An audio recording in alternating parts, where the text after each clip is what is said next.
The green flag flies, and it's time to drop the hammer. It's free wide, heading towards the checkers. Oh, everybody's crashing! Side by side for the win! He muscles him up and out of the groove!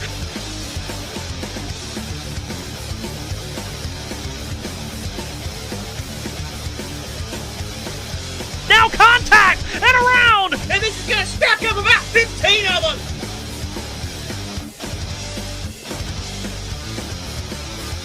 It's 3 wide for 3 rows! Kyle Larson has pulled off grand larceny! Unbelievable!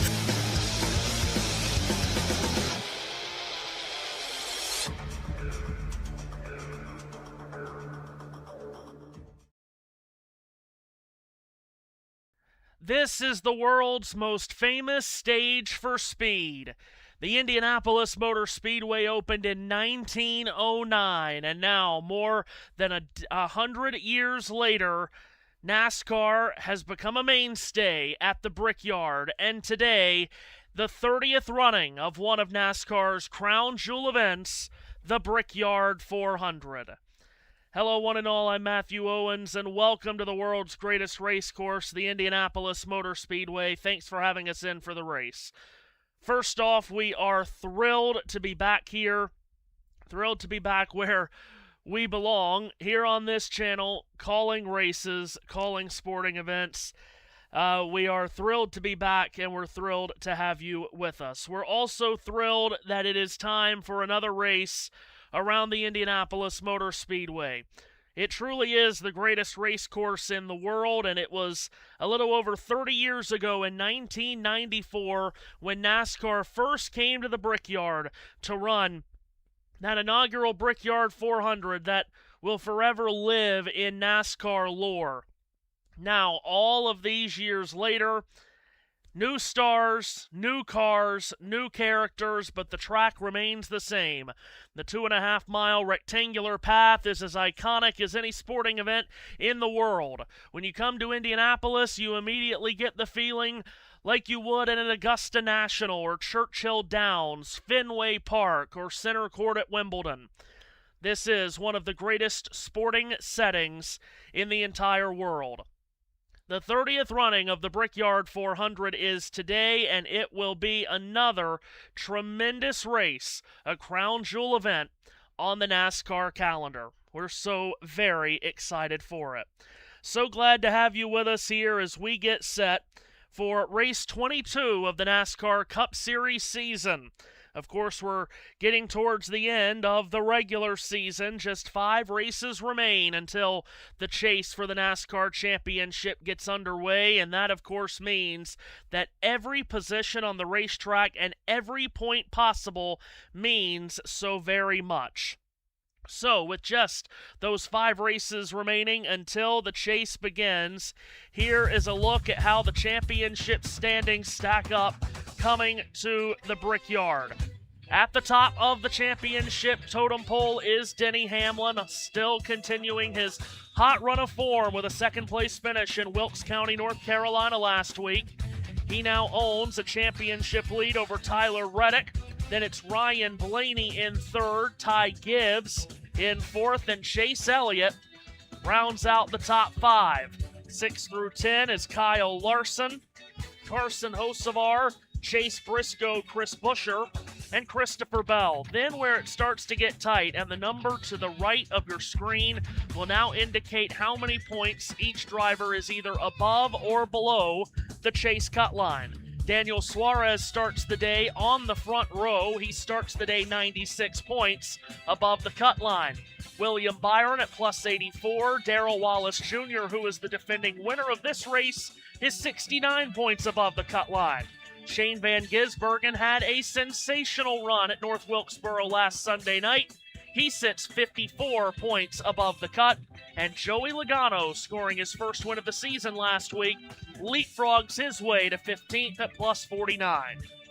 16 drivers make the NASCAR chase for the championship, so the 16th spot is the last of the chase positions. That's currently held by Austin Cindric.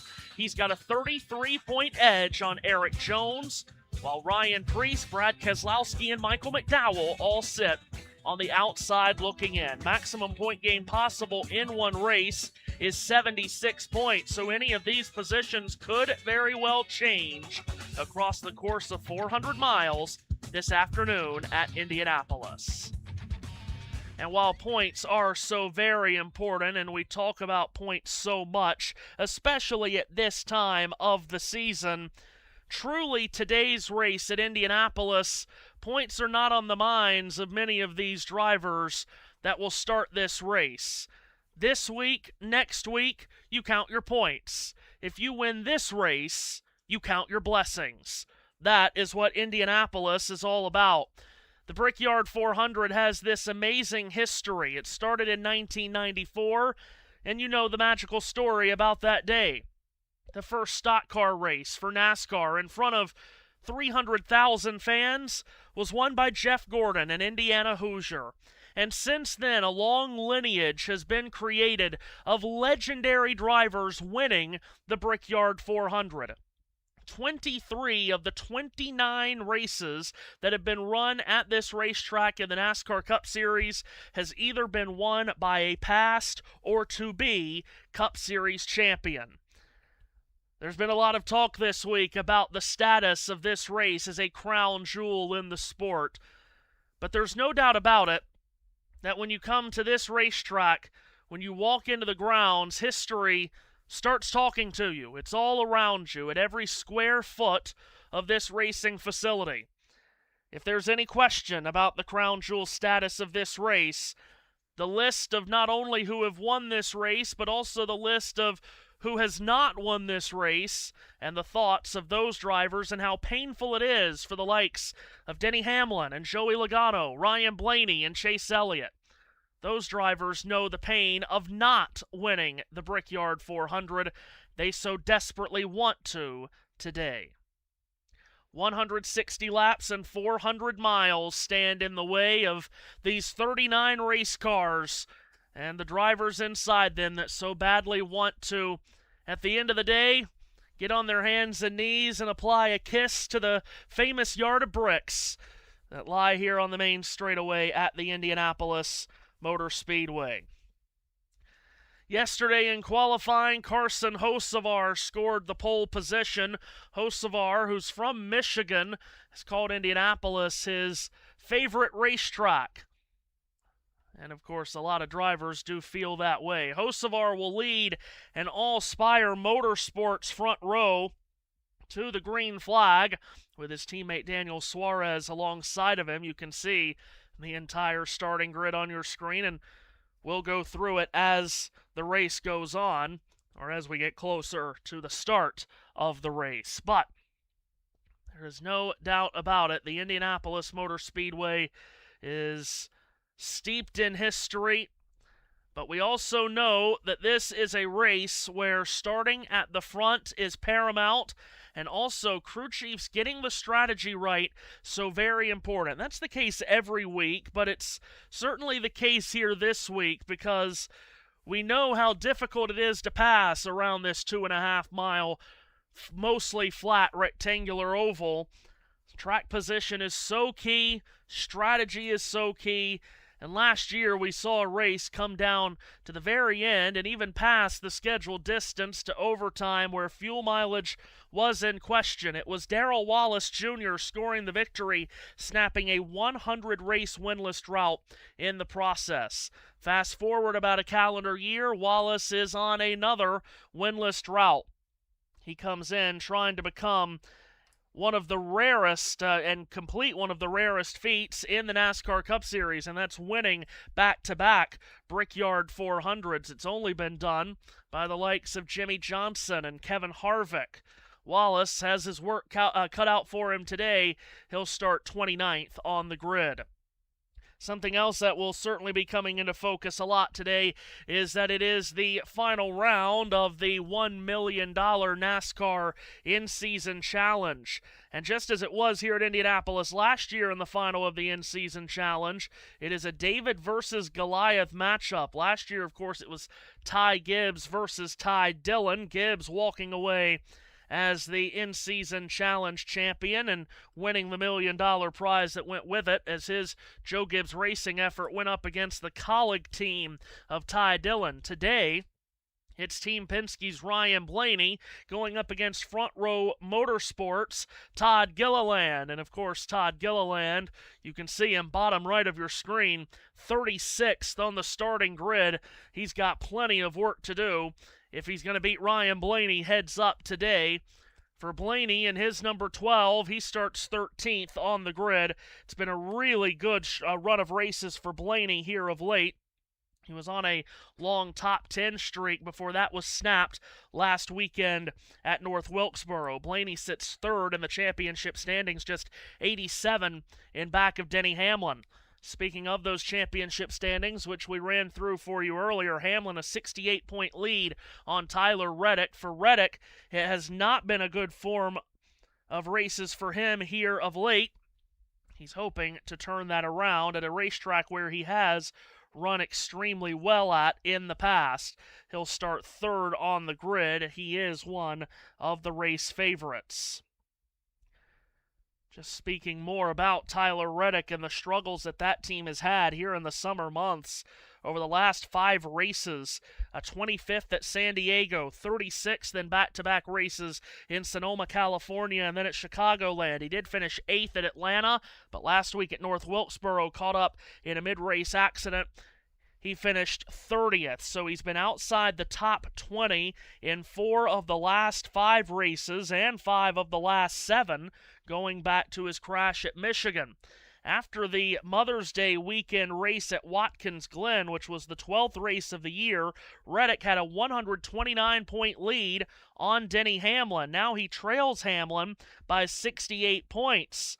A turnaround in the standings of 197 in just the last 9 races. Hamlin, of course, has been uber consistent in that stretch.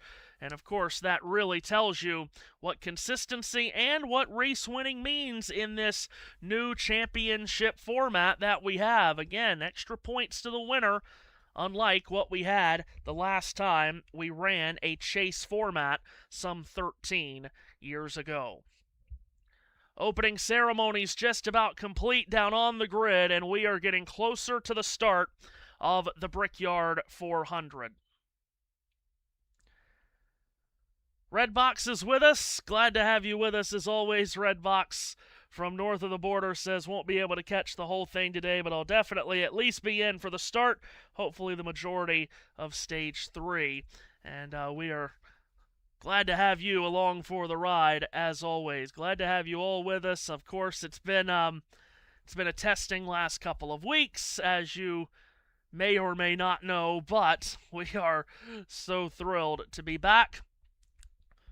And maybe serendipitously, we return just in time for the Brickyard 400, one of the biggest races every single year here at the Indianapolis Motor Speedway, a racetrack that, of course, means so much to so many. You think of the drivers that have won here in the past, the history that has taken place at this racetrack, not lost on these drivers and teams today, the 39 that get set to do battle across 400 miles. The engine's about to come to life at the Brickyard. Specialty Group, Mike Vernig.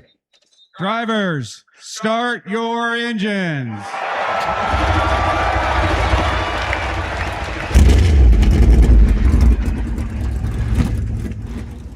And the engine's fire to life at the world's greatest race course. And the Brickyard 400 is here. It's going to be such an interesting race, as it always is, to see who has the best car, who has the best strategy. It's more than racing for victory here. You're racing for history at the Brickyard. Let's take a look at the starting grid for the 30th running of the Brickyard 400 at the Indianapolis Motor Speedway. On the pole, Carson Hocevar, the first driver from Michigan to win an Indianapolis pole since Scott Brayton in 1995. Daniel Suarez, his teammate, is on the front row with him. Tyler Reddick and Ty Gibbs fill out row number 2, two threats to win this race. Denny Hamlin has never won the Brickyard 400. He lines up in row 3 with Michael McDowell from Arizona.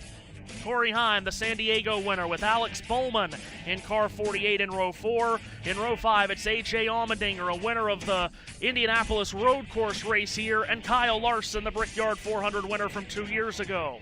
Chase Briscoe from Mitchell, Indiana, and Cole Custer in row 6.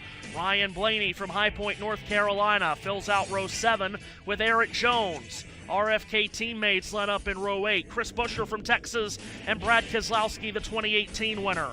John Hunter Nemechek led a lot of laps in this race a year ago. He's in row 9 with another Toyota. That's Riley Herbst. Joey Logano, a big star that's never won this race. He's in row 10 with Austin Dillon, who's won big races in his career. William Byron still searching for his first win of the season in that famed number 24 that's won here 5 times. He's with Ross Chastain in the 11th row in front of Christopher Bell and Mississippi's Ricky Stenhouse Jr. Shane Van Gisbergen off the great run at North Wilkesboro last weekend with Tennessee's Josh Berry. Row 14, Chase Elliott. His father Bill won this race in 2002. He's with Ty Dillon. The defending Brickyard 400 winner is Bubba Wallace. He starts from 29th alongside Zane Smith. Connor Zilic and Austin Hill line a couple of Chevrolets up in the 16th row.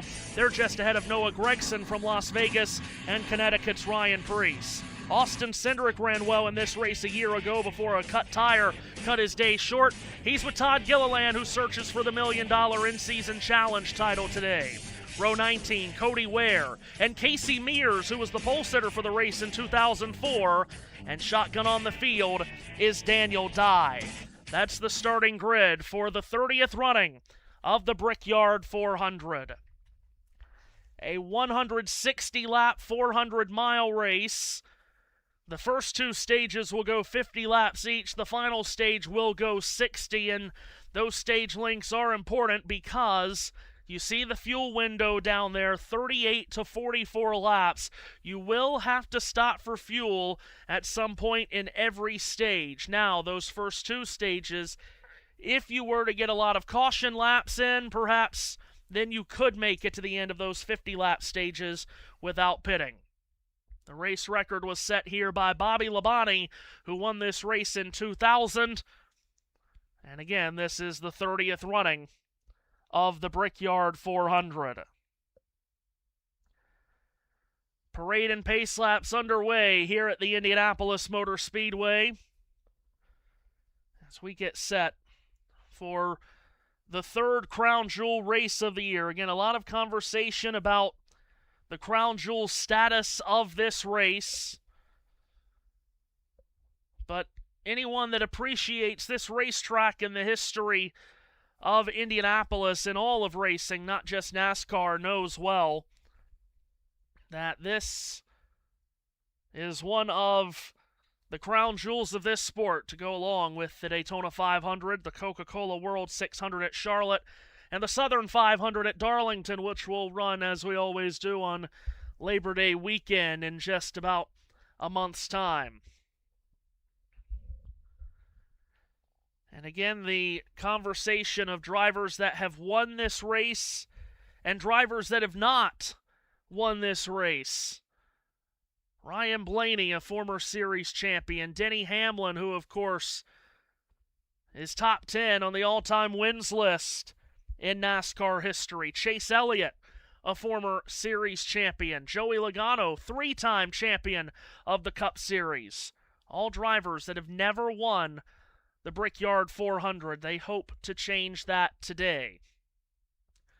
Kyle Larson, one of the former winners in this field. He won this race 2 years ago.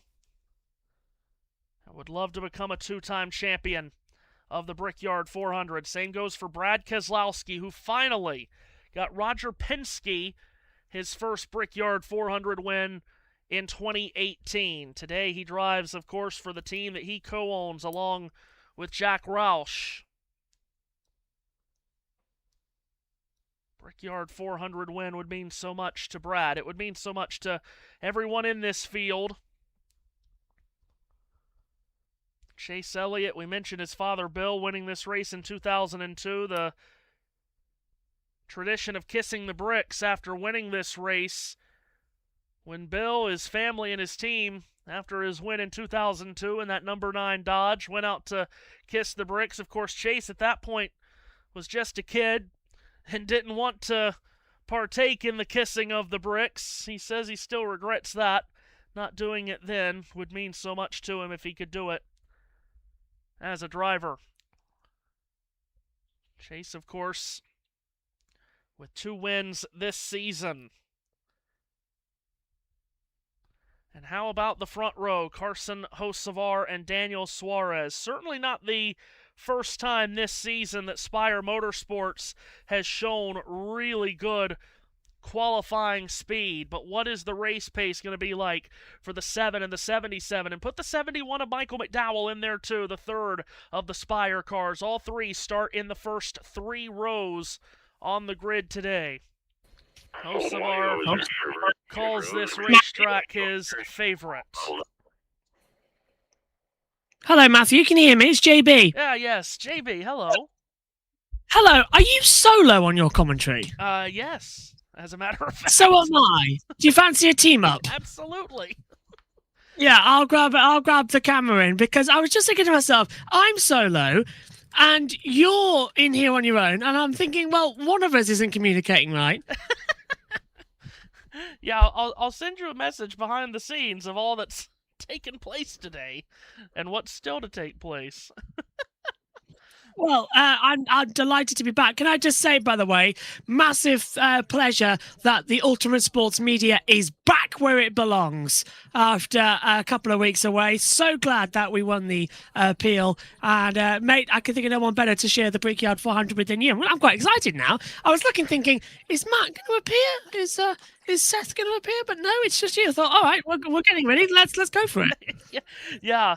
A lot has taken place, that's for sure. And, yeah, I'll get that all sorted to you later. But, yes, obviously, as I mentioned earlier, it's great to be back. And a huge, huge thank you to you, of course, for spearheading so much of that. And it is almost, as I said, a bit serendipitous that we return just in time for the Brickyard 400, isn't it? Oh, totally good fun. Let's call the starts separately. So I'll mute. You call your start. I'll call mine. We'll meet together at the end of lap 1, and then we'll call the race together. That sounds like a plan to me. Live production on the air, everyone. Yeah, we love it, don't we? Best thing to happen, to be fair, because JT's at on a motorway, as far as I know, at the moment. I'm looking forward to. I've got Denny Hamlin in the sweepstake. Who have you got? That's a good question. Denny would be one to pick for sure. He's never won this race. He so badly wants to. He's had the best car for the majority of the season outside of the start when Tyler Reddick was whipping up on everyone. I think I'll join you on taking the 11 today. Right. I'll be back with you at the end of that one then, my friend. Have a great start. Yes, you as well, as we get ready for the Brickyard 400. There's nothing else on the planet like the Indianapolis Motor Speedway. It is the greatest sporting arena in the entire world. Today, 39 race car drivers take aim at what would be the biggest win of their lives. Carson Hocevar and Daniel Suarez start on the front row and down this main straightaway that measures 5/8 of a mile long through the canyon of grandstands in front of an enormous crowd. It is my great honor to say that with the dropping of this green flag, the Brickyard 400 is on. We're racing at Indianapolis. Carson Hocevar from the pole gets a shove into turn number 1 by Tyler Reddick, and Hocevar screams to the lead through the first left-hand turn of the day, through the south short chute and into turn 2. Hocevar in that yellow and black number 77 leads the way, swings it up out of turn number 2 ahead of his teammate Daniel Suarez. Tyler Reddick falls in line 3rd, Denny Hamlin 4th, Ty Gibbs 5th. Single file through the first 7 or 8 positions. They're 2 and 3 wide. Further back, Kyle Larson makes a big dive into turn 3 to the inside of his teammate Alex Bowman, gets around Bowman, and now wants to go after Michael McDowell as well. Through the north short chute into turn 4. Larson, the winner from 2 years ago with a great start, clears both Bowman and McDowell in the third and fourth turns, but to the line comes Carson Hocevar. He'll lead lap 1 of the 30th running of the Brickyard 400. Clean start, JB, but it's very, very messy and a jockey for position in the middle of the field. Ryan Blaney trying to go after Eric Jones. Yeah, front of the field got away perfectly, but it's now further back that will really compromise. Look at Busher coming up the inside of the 43. 90's just ahead, cuts down low. If that was an IndyCar, it would be a wreck, wouldn't it? It's amazing how you can see two different races on the same circuit and different lines being taken in. They're bumping and drafting off each other. It's a proper old school race already. You get the feeling as they come through 3 and 4 and down the front stretch. It's Hocevar leading, and now Byron going through on the inside of the 42, and that going to be over now for 16th position as Keselowski's dropped back. William Byron makes up a spot. All of these drivers know how important it is to make up positions now at the start on fresh tires. This is the best the car is going to handle all day long, and it's so hard to pass here at this racetrack the longer the run goes on. So however many positions you can gain here at the start is going to be paramount. But look at Carson Hocevar on his third run down the back straightaway, JB. His lead on Daniel Suarez is about 20 to maybe 25 car lengths already. George Hocevar, we've been ribbing him a bit this year in the commentary box, haven't we, about is he quick enough, is he good enough, does he deserve to be here? Look at the start. He's 2 seconds ahead by the time we get to the end of lap 3. That is in a serious amount. He must be on low fuel. We know. He's 49.8. He's 1.1 seconds a lap faster than anybody else. Now, fuel window here is 39 to 43 laps. I wonder if he's fueled for 39 laps, and he is just literally tipping on the edge and just going for it, trying to build up a lead, because we know if we get cautions here, it's a long lap, as I mentioned when I called the start. It's 2.5 miles, as we know, making up here. So, if you get caught with the caution at the wrong time, it's a long way to coast back round to the pits. Yeah, no doubt about it. And again, that fuel window is so important of being right around 100 miles. The first 2 stages are 50 laps each, so you will absolutely have to make a stop for fuel in this first stage, more than likely in the second stage as well, depending on caution laps. So it is very important to set yourself up for this pit stop in this opening stage. But Carson Hocevar has dropped the hammer early, and he leads Daniel Suarez by 2.5 seconds after only 10 miles of this race. JT's back with us now as well, but I don't think he's realised that we're going to be in this commentary box. So I'm going to drag him in and say that we're here. Oh, hang on. Hello, JB. It's me and Matthew have teamed up for this one because we were both solo. So if you want to pick up any time, you'll feel free. But we're on the same broadcast. As 5 of 50, 45 to go. So if we get that lucky caution that we were talking about, Matthew, and around about, I don't know, lap 30, that's easily doable to try and flip the stage. And I'm wondering if we might see that. Because if you can go 20 laps into the second stage, you're in a good position for the final duration of the race, where you have to do a stop 20 laps into stage 3, and then you can just coast to the end. So it's all about timing today, about when you're going to go for it and when you're going to, get it right. Yeah, and it's going to be interesting to see how the crew chiefs play it, because you can make a green flag pit stop here without losing a lap if you are running close enough to the leaders. But if you're running at about 15th on back, you might not be able to make that green flag pit stop without falling off the lead lap. So the crew chiefs, this has always been a very tactical race, even going back to the first one in 1994. So it's going to be very intriguing to see how the crew chiefs call this race, because it's so much about getting the strategy right. Getting the strategy right here is just as important as having a good race car.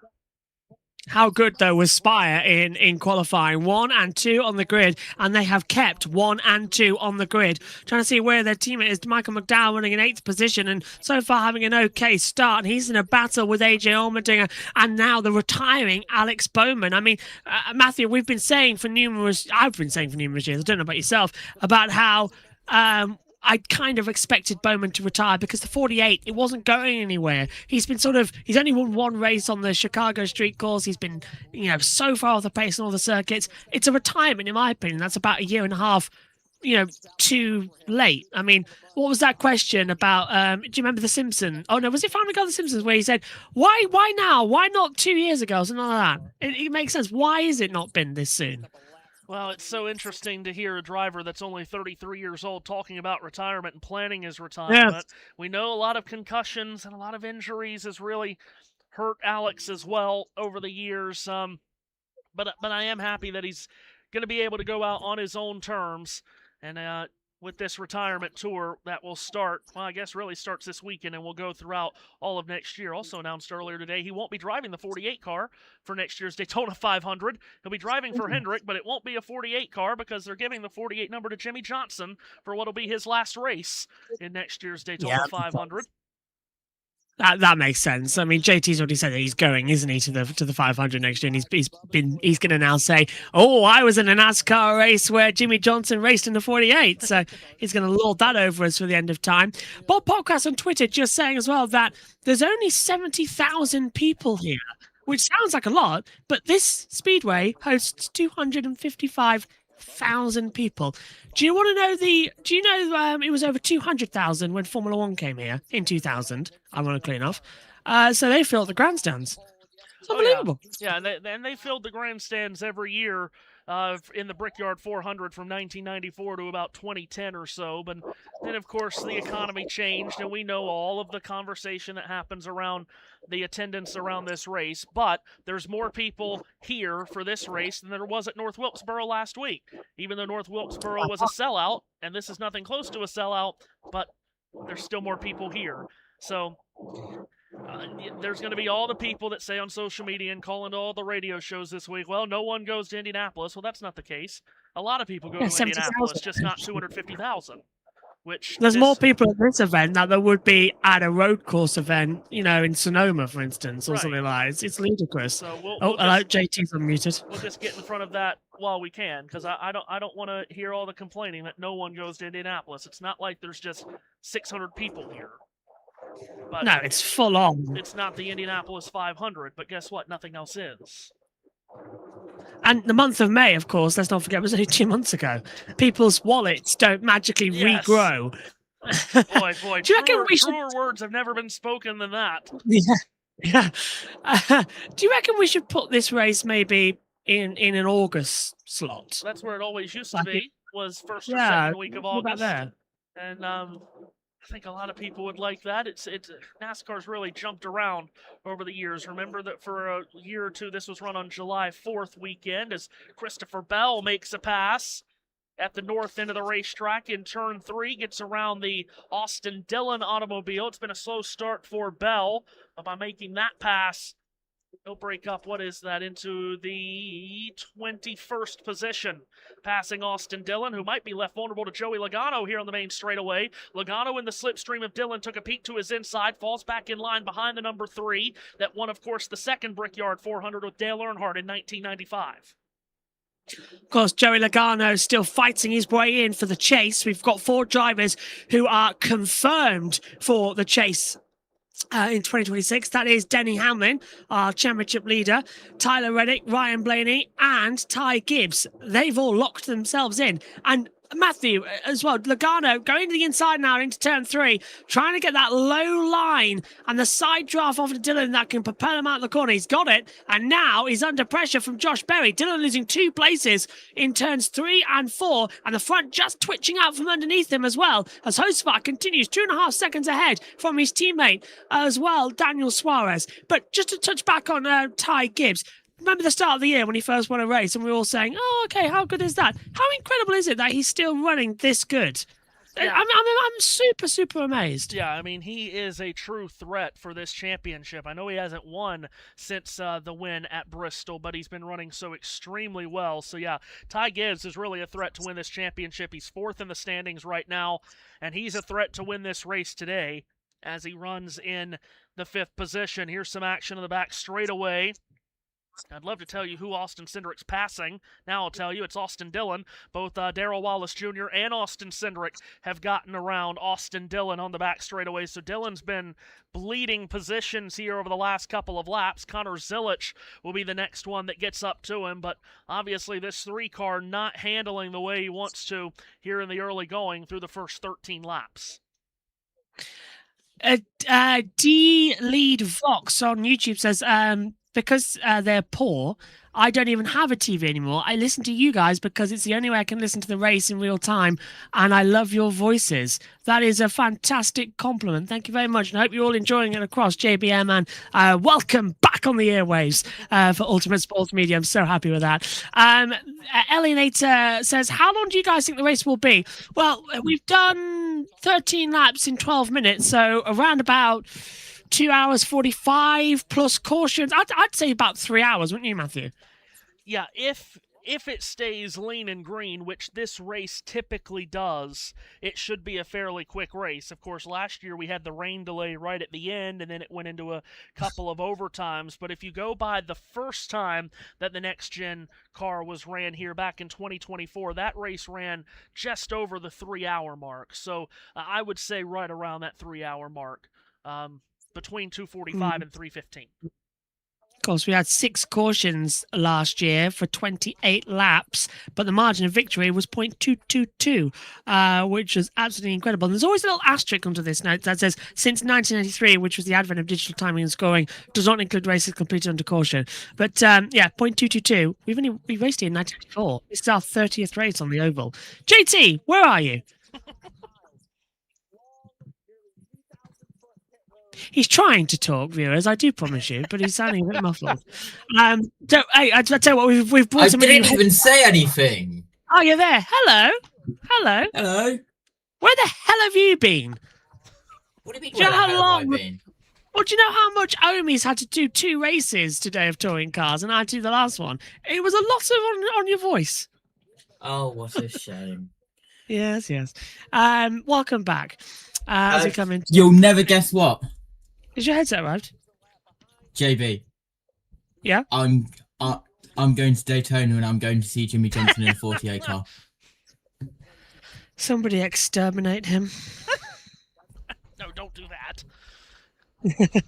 I'm just having a quick look to see, because I've just realised I did order that headset for JT on his birthday. Happy birthday, by the way! JT celebrated his birthday this week, so everyone get happy birthdays for him as well in the chat. You know what he said Friday night while we were doing the truck race? He's an old man now. He doesn't know old. He doesn't know old. Get to our age, then you'll know it. When's it due to arrive? I'm checking. I have absolutely no idea. It was dispatched via mail. Royal UK Mail. You might be tomorrow. Shannon. Yeah, Adam, of course, a big story for Alex Bowman this week. Announced that he's going to retire at the end of the 2027 season. He said he wants to go with another year because he wants to have a chance to have a strong season. But of course, there are things that he wants to do outside of the race car, which is why he's made the decision to walk away. I did talk to him before the race started. I asked him about the emotions that took place when he made the announcement. And he said it's just relief to have it out there and to have everyone know what his plans are. Relief in this race as well, because they go out and be aggressive. They're 182 to the cut line. Blake Harris said, we could just go out. We don't have to worry about points. Try to get a win. Try and get a win, Matthew. That's exactly what they want to do, isn't it? Well, yeah, the chase is not even a concern for this 48 team because of the races that Bowman missed earlier in the year. So, yeah, they can just go and play to win every single one of these races, and that in itself has to be a big relief for a driver and team. He really needs his luck to turn around overall, and especially here at Indianapolis. He's run 7 times the Brickyard 400, and 6 times he's finished outside the top 20. JC, got an update on your order, by the way, for your Audio Technica headset. It has been dispatched, and it is clearing customs, and it'll be with you Thursday or Wednesday or Thursday next week. Oh, That is definitely tomorrow, thank you. Yes. Down there on the inside, more moves going on. But that means that, JT, you've got your headset ready for next week. Oh, hang on a minute. It's break week. Yes.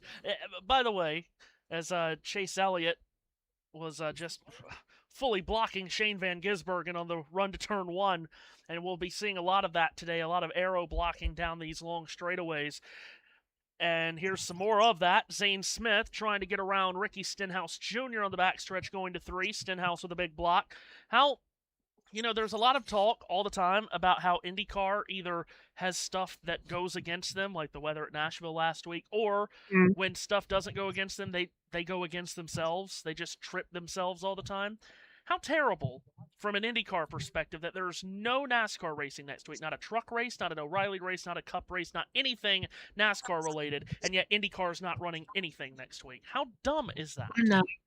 I know. They've shot themselves completely in the foot, and they're not going to accept it because that was a perfect opportunity. They've been shooting themselves in the feet since the 90s. I mean, they've shot their feet off. They've shot themselves in the shoulders, in the hands. They're just about to turn the gun to their heads. Is that Austin Dillon coming down pit road? Yeah, and he's been really struggling over these first 20 laps. Pit road. Feels funny with the car. They were going to try to ride it out, but they're going to bring it down and see what's wrong with it. Yeah, you're right, Matthew. There's a problem with the car. But yeah, I agree. Personally, I'm glad that there's nothing on next week because it's my brother's wedding. So I kind of have to be in the commentary box. But not have to be in the commentary box, but I've got to be at a wedding. But I'm surprised that we have got some racing on next week. It is IMSA with the 6 hours out. Is it Road America? Where are we next week? Let me look on the schedule now. Broadcaster doesn't know his own broadcast schedule. Next week's my week off. Why would I know I don't know it? how any of y'all keep up with a schedule. Oh, It's just 6 hours to Road America, yes. Ooh, that's good. That means we've also got cameras next week. Track cameras. Yay! I like that. I know my Sunday next week will be doing tennis in Washington, D.C. Ooh, I love that. My Saturday will include a wedding and a lot of dancing. And then my Sunday will involve doing absolutely nothing. But I hope this, by the way, is the last commentary box with this is the last broadcast with this commentary box looking this way. It is getting revamped over the next 2 weeks. Oh, goodness. I think the background will look pretty much the same because I've got time to change it. It's so interesting you say that. I do have to say, I've been thinking about rearranging this studio too, but when do I have time to do that? Yeah, 2 weeks now to do. We still haven't done that audio mixer, Matthew. I mean, yeah, exactly. JT's been trying to get me to fix an audio mixer for what feels like 2 months, and I can't ever seem to find time for that. And he look how long it took for the appeal to go in. And he keeps telling me that it's only going to take 10 or 15 minutes. To be fair, this commentary box is going to take a lot longer because there's a load of junk to go through. This is going to take 2 weeks, and then we've got to set the second setup up coming into it. Considering I think my TV pictures are dead, do you want me to just turn mine off and let JT have it? Listen, you do whatever you want to do. I'm. It's quite funny that there's two pictures in there. It's funny actually because mine are in sync with JT's, but then the ones on that I'm streaming to you on the call are not, which is quite an interesting one to have a go. I just go with the flow around here. You know me. Yes, absolutely. I think it's the best way, isn't it? TNT on a break, by the way, coming into this one. 23. So we're halfway through stage 1 in 19 minutes. Yeah, this is going to take a couple of hours.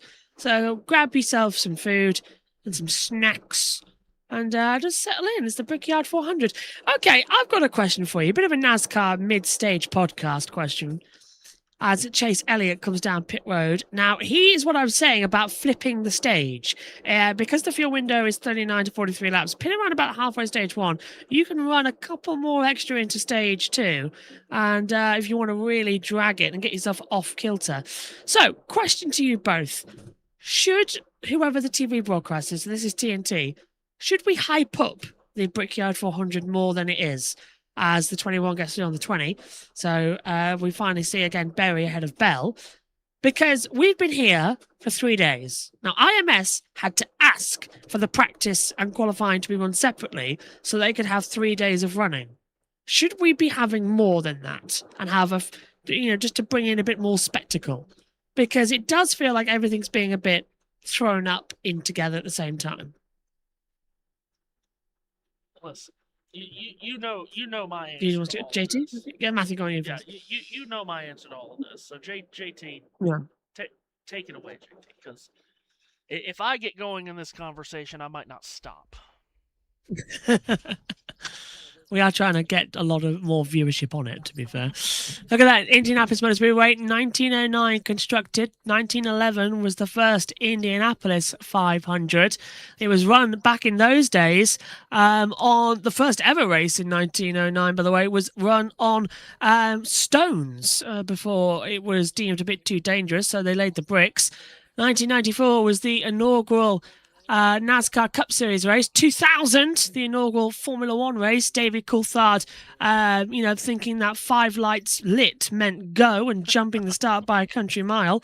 Michael Schumacher winning that day. I see in that history of Indianapolis Motor Speedway, we completely blanked over the 2005.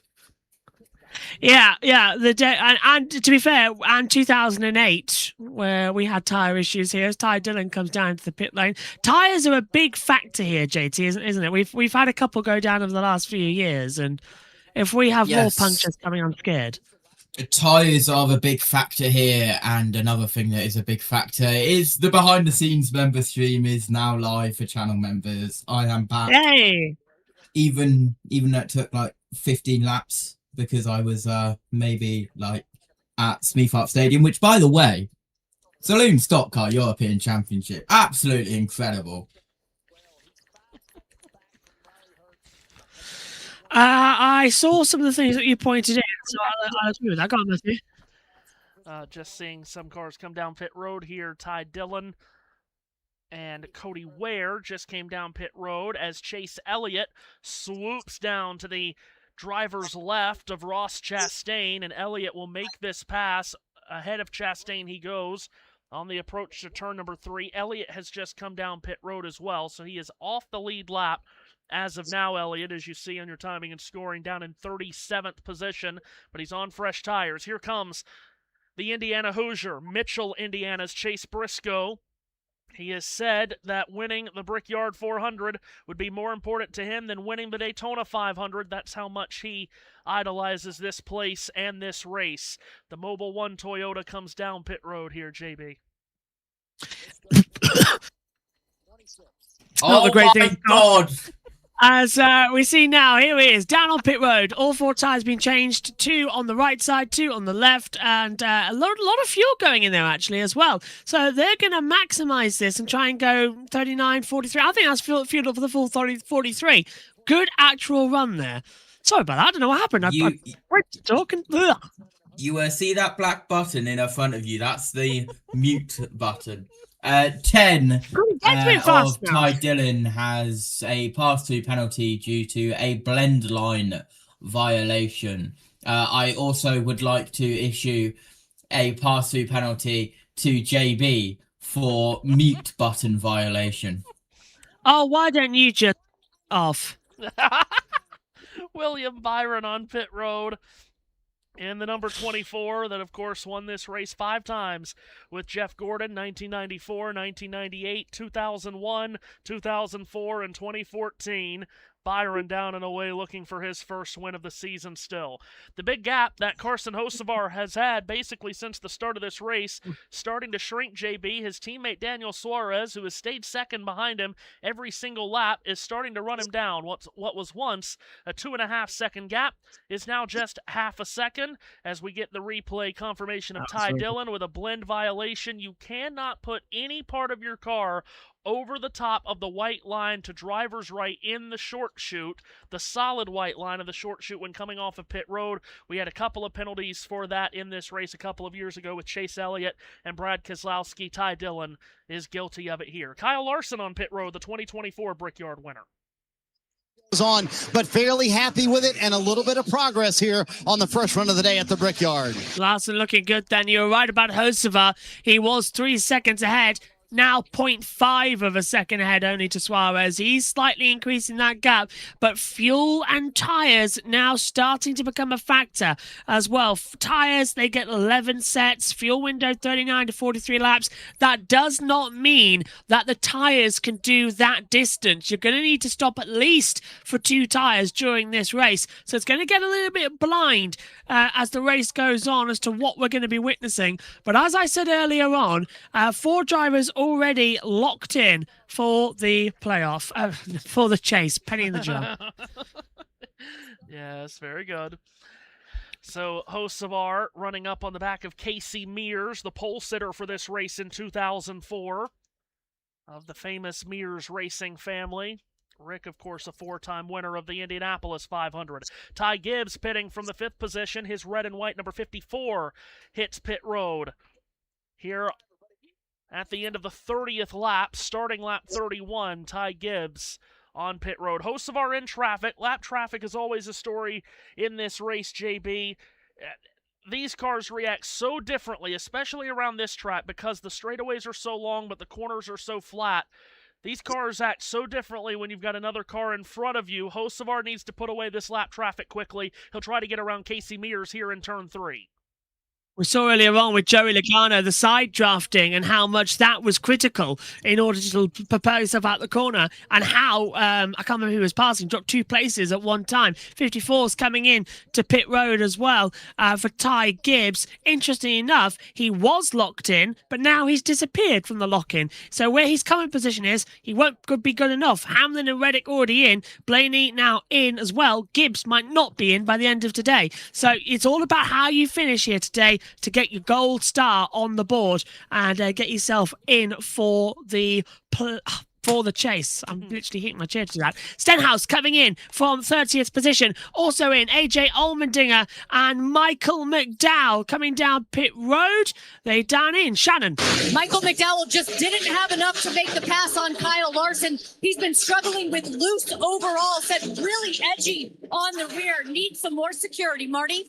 AJ Allmendinger said on the radio, it just feels like I'm sliding around everywhere. Much warmer today at Indianapolis than it's been the entire weekend, but it's been a nice solid top 10 run for college racing and AJ Allmendinger so far. Top of the screen, you saw the 77 come down pit road. Yep, coming down pit road again is Carson Hocevar. He's our race leader. Daniel Suarez now takes over, but down into turn 1 around the outside. Tyler Reddick going door to door. Suarez getting twitchy, almost running up into him, and now Hamlin's involved in this little scrap as well as Corey Heim as they exit turn 2 down the back straightaway, Matthew, and Suarez cuts up in front, but Hamlin coming down low. Suarez came up in front of Reddick, took the air off the 45's nose. It allows Denny Hamlin to get to his inside, and William Byron, who's already pitted and on fresh tires, he goes to the inside of both of the Toyotas, 3 wide going to 3. Byron overtakes Reddick and Hamlin, not for position, but it's put Reddick offline for turn 3. Denny Hamlin, an opportunity to angle his way to the inside of Tyler Reddick in turn 4. He's done so. Hamlin makes the pass as now Daniel Suarez. The reason he was defending so hard is he knew he was pitting this lap. He's going to come to pit road, but he's locked up the right front tire trying to get down to pit road speed as Carson Hocevar exits pit road. We'll have to see if Suarez gets nabbed for speeding there because he had the front tires locked up on his way to pit road. Yeah, definitely going to be speeding that first section as they come through. Now that was actually pitch perfect from Suarez in terms of the defensive line he did. But how quick was it? Hamlin's the net race leader. The field's all jumbled up at the moment because of the pit stops. Kyle Larson now, he's ahead of... Yeah, there he is. He's ahead of Hocevar. So Hocevar's longer stop with fuel and tires has cost it. Marty. The stop done here with 17 to go in stage 1. Still plenty of leaders, though, who have yet to come to pit road. Yeah, plenty of leaders that still haven't stopped, Matthew. Sorry, I've tripped over you there. Go on. You're fine. Also, Ty Gibbs has jumped Carson Hocevar as well. So Larson and Gibbs both able to jump Hocevar on the undercut. I know everyone loves to go crazy on social media about how no action happens in this race each and every year. You have to understand what you're looking at to find the action in this race. It might not be side-by-side, wheel-to-wheel racing every corner of every lap, but every lap of this race impacts strategy, and the undercut by Larson and Gibbs to jump Hocevar, get themselves up the running order, and pick up track position, that's enormous. And we just saw how enormous it is to get a good in-lap and out-lap. I know that's Formula One terms and IndyCar terms. NASCAR fans don't like it when we compare those two to each other. But it's so important for Suarez that he knew he was pitting that lap. That's why he was defending so ferociously on Hamlin and Reddick. I can see why, but the undercut's powerful. This is not the normal type of oval we race at. It's not even an oval. Can we count? The Indianapolis Motor Speedway is not an oval. It's a rectangle. It's got the straight. No part of an oval has a straight this straight. Do you know what I mean? It's like, and even the corners, they're 9 degree of banking. Was it 11 or something? It's barely any degree of banking coming into it. And as Will Buxton pointed out when he started drawing on the screen like it was Art Attack, and he thought it was Bob Ross, they were all equal in terms of the corners. But Matthew, as we talk about so much in the month of May, every single turn here feels different driving, even though mathematically they're the same. And that's what I love about this place. It's identical, and yet it's so different. Yeah. And if you make a mistake at one of these corners, you're in the wall. It's a symmetrical racetrack, and every corner has the same amount of banking, same radius, same angle, but they all race differently because of how large this racetrack is. It sits on all of these acres of land. It's such a large facility. That means the wind changes direction, and the weather changes everywhere you go on this racetrack, and the wind and the weather is not the same in turn 3 as it is in turn 1, and that's what makes the corners so different. I know the first time I went into the grounds at Indianapolis, I went through the tunnel underneath turn 2. You come out of the tunnel and you look at the racetrack, and you're in at the museum, the Indianapolis Motor Speedway Museum, which is just inside the South Short Chute, and you look from the museum and you can only see a sliver of the racetrack, and you think, good God, this racetrack has to be 100 miles long. That's how big it looks from the inside. I love it. I'm so glad that we get to come back here a couple of times a year after the month of May. Oh, yes. Have you heard the rumour, by the way, sorry to cut across myself, that there might be a Formula 1 race here? Well, now, I've been saying for years, if you consider yourself a major motorsport series, you need to race in Indianapolis. And I get it. Everyone points back to 2005 for Formula 1 here, just as everyone points back to 2008 for NASCAR here. When does the statute of limitations run out on that? That's been 18 years for NASCAR since that tire debacle. It's been 21 years since the tire debacle in Formula 1. We move on. We progress. Oh, hello. Like, just tires in the fast lane there for Shane Van Gisbergen, so the Trackhouse team might get a little bit of a penalty there. They had to go out into the fast lane to get the tires back in and almost cause an accident. Go on, Matthew. Just because it happened once doesn't mean that it's going to happen every single time. The reason it happened for Formula 1 is because they had done a new diamond grinding mechanism when going over the surface of the racetrack prior to the 2005 Indianapolis 500. And we know what that caused with Michelin. And it was just a perfect storm. Doesn't mean that that Formula 1 could come here tomorrow and that it's going to act the exact same. No, 21 years of tire development and car development has happened since then. And no oval turns now as well, let's not forget, because they're probably racing the infield section. Yeah, right. Which would be cut round at what is turn 1 for us. But, you can see on the map there, the infield section. I'll see if I can get my mouse on it. Where is it? Right, this bit here. There. So they'll race on that bit. That was built for MotoGP. But, yeah, MotoGP have raced here. But, yeah, the rumour is, and we already know that Malaysia is back on the calendar for the Bahrain Grand Prix. Make that make sense.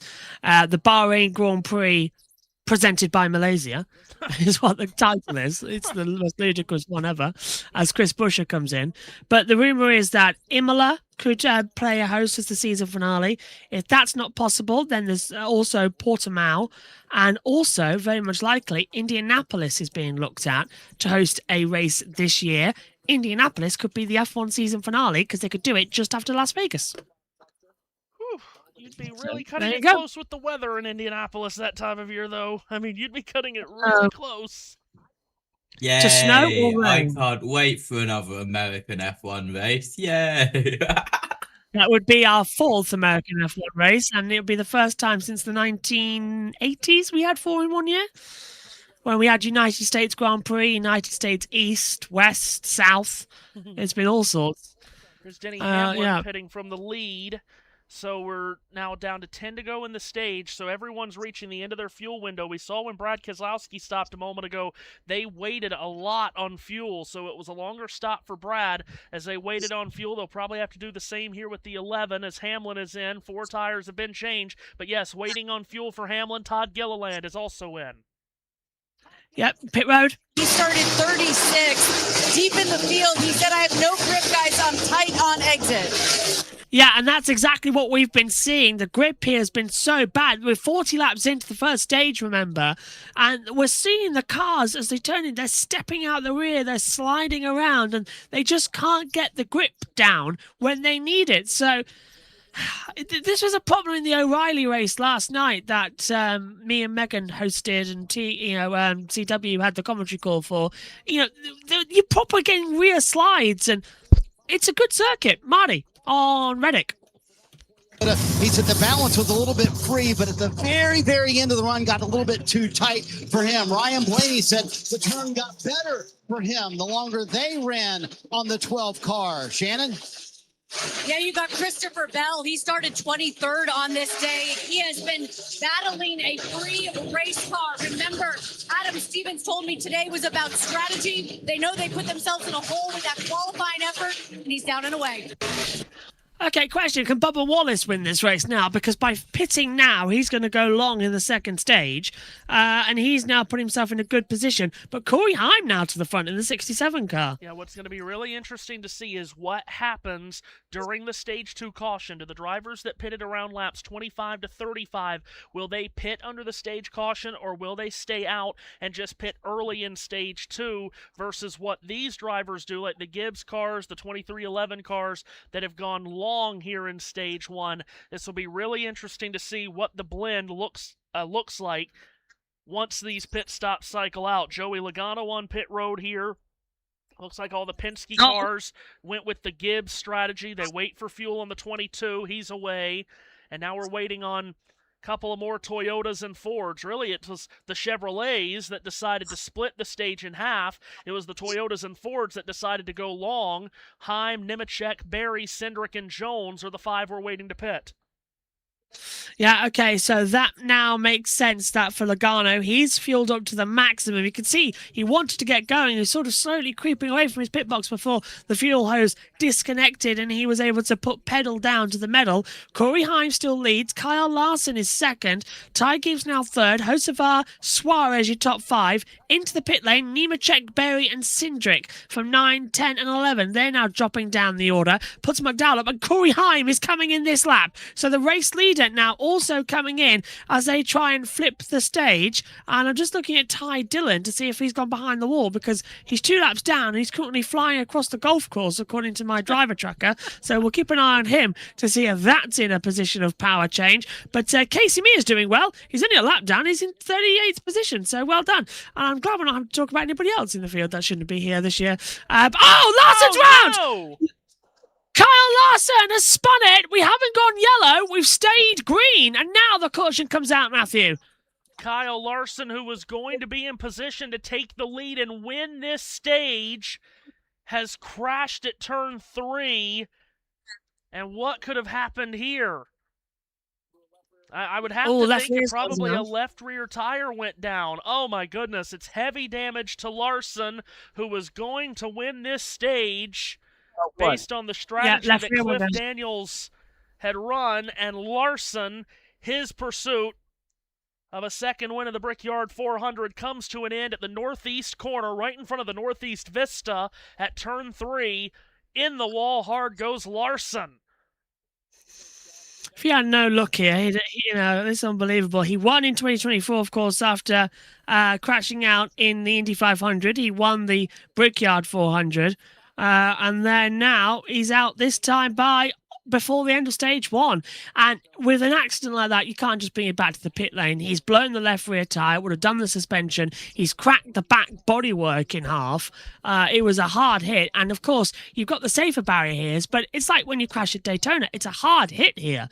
It's a very fast oval. That time, average speed 172 mile an hour. That's fast in one of these things. Well, and of course, you're always going to hit hard here, too, because especially here at turn 3, because you're at the end of that 5/8 of a mile straightaway and you're going into a corner that's not very banked. Yeah, left rear tire just went down. Larson spins it and hits the wall hard. I'm not going to say it, but that's a very IndyCar crash, isn't it, for Kyle Larson? Look, the tire goes on entry, the rear steps out, and he just hits the wall. I would. That's not so.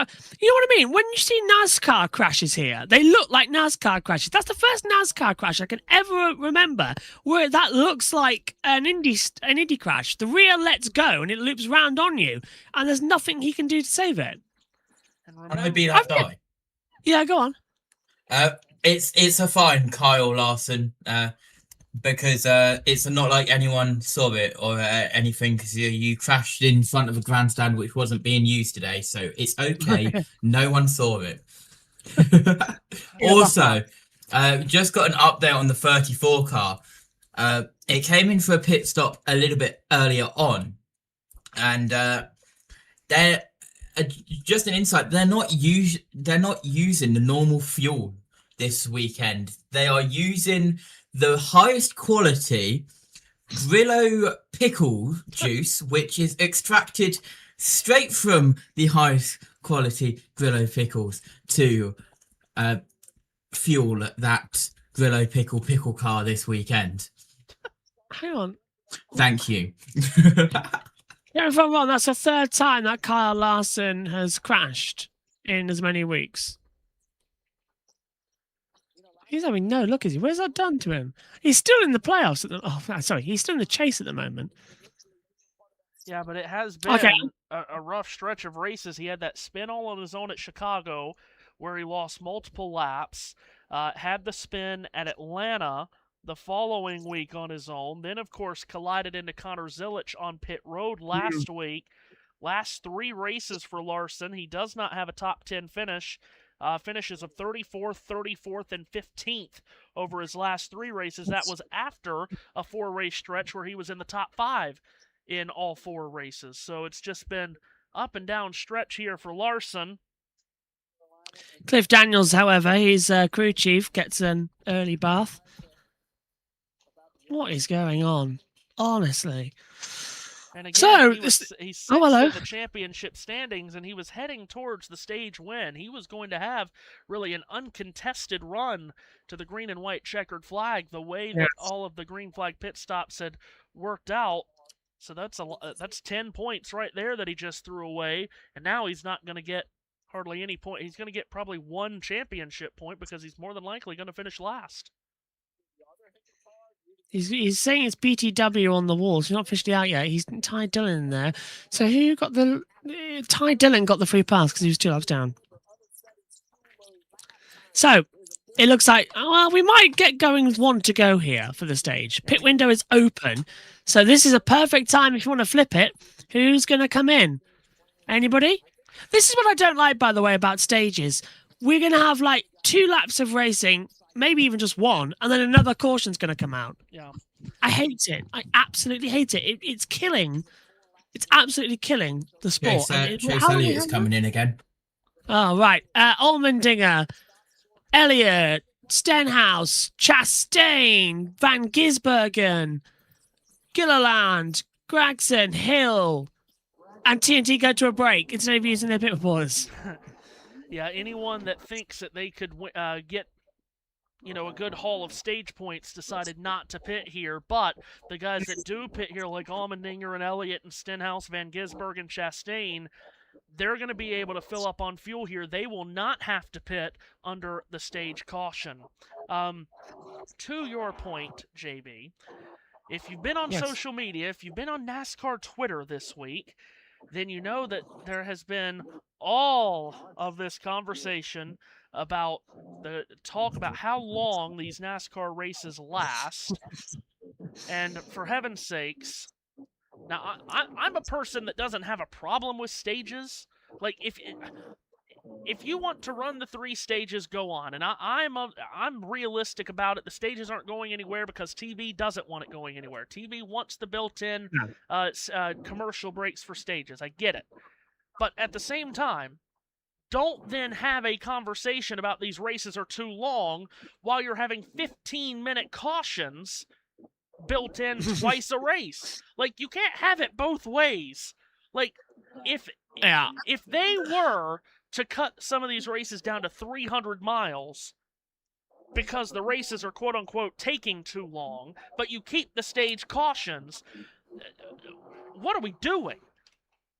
I've got 3 takes on this, and they're 3 very different takes and 3 very different mindsets. Mindset 1 is a bit of selfishness from me. I don't care how long NASCAR goes on for, because the viewership on the channel is high, the ad revenue is high, and it's a jolly good fun to sit here for hours with all of you chaps here and all of you watching it on YouTube, and we all get to have a great time watching a great motor race. 2, I don't like how long it is for when it affects mine and JT's sleep. So, like, when it's the middle of the night and, it starts raining and it's 3 a.m. and you're stuck until 7 a.m. Yeah, and you haven't slept and you get to about 5 a.m. and you're begging for death, basically. That's when I don't like how long the NASCAR goes on for. But from my third point of view... It's fine. Yeah. My third point of view... I was happy last night. My Apple Watch told me that I had a sleep score of 90 last night. Oh yeah, you're dead. You're dead. But yeah, my third and final point is 90's good, by the way. I don't know if you want to keep stages. Why do we need to have a yellow after a stage? Like, why do we need to stop the race? If you want stages, just say we get to this lap and they've got the stage points. Let's keep going. Well, here's the other thing. Here's the other thing on this. First off, there's a lot of people in the media saying that, well, we tried that a couple of years ago on, 2 or 3 road course races, and the races only lasted 2 hours, so that was the reason they stopped doing it. Well, but the road course races always go by quickly if they don't have a lot of cautions. So we haven't tried it on an oval yet, so that could be something that we could try. But furthermore, I don't even know if we have to do that. All we have to do is clean up the caution process. Oh my God, you have to take a lap for the pace car to collect all the lead lap cars. Then you have to take a lap for the free pass car. Then you have to take, it's another lap for all the lead lap cars to pit. Then a separate lap for the lap down cars to pit.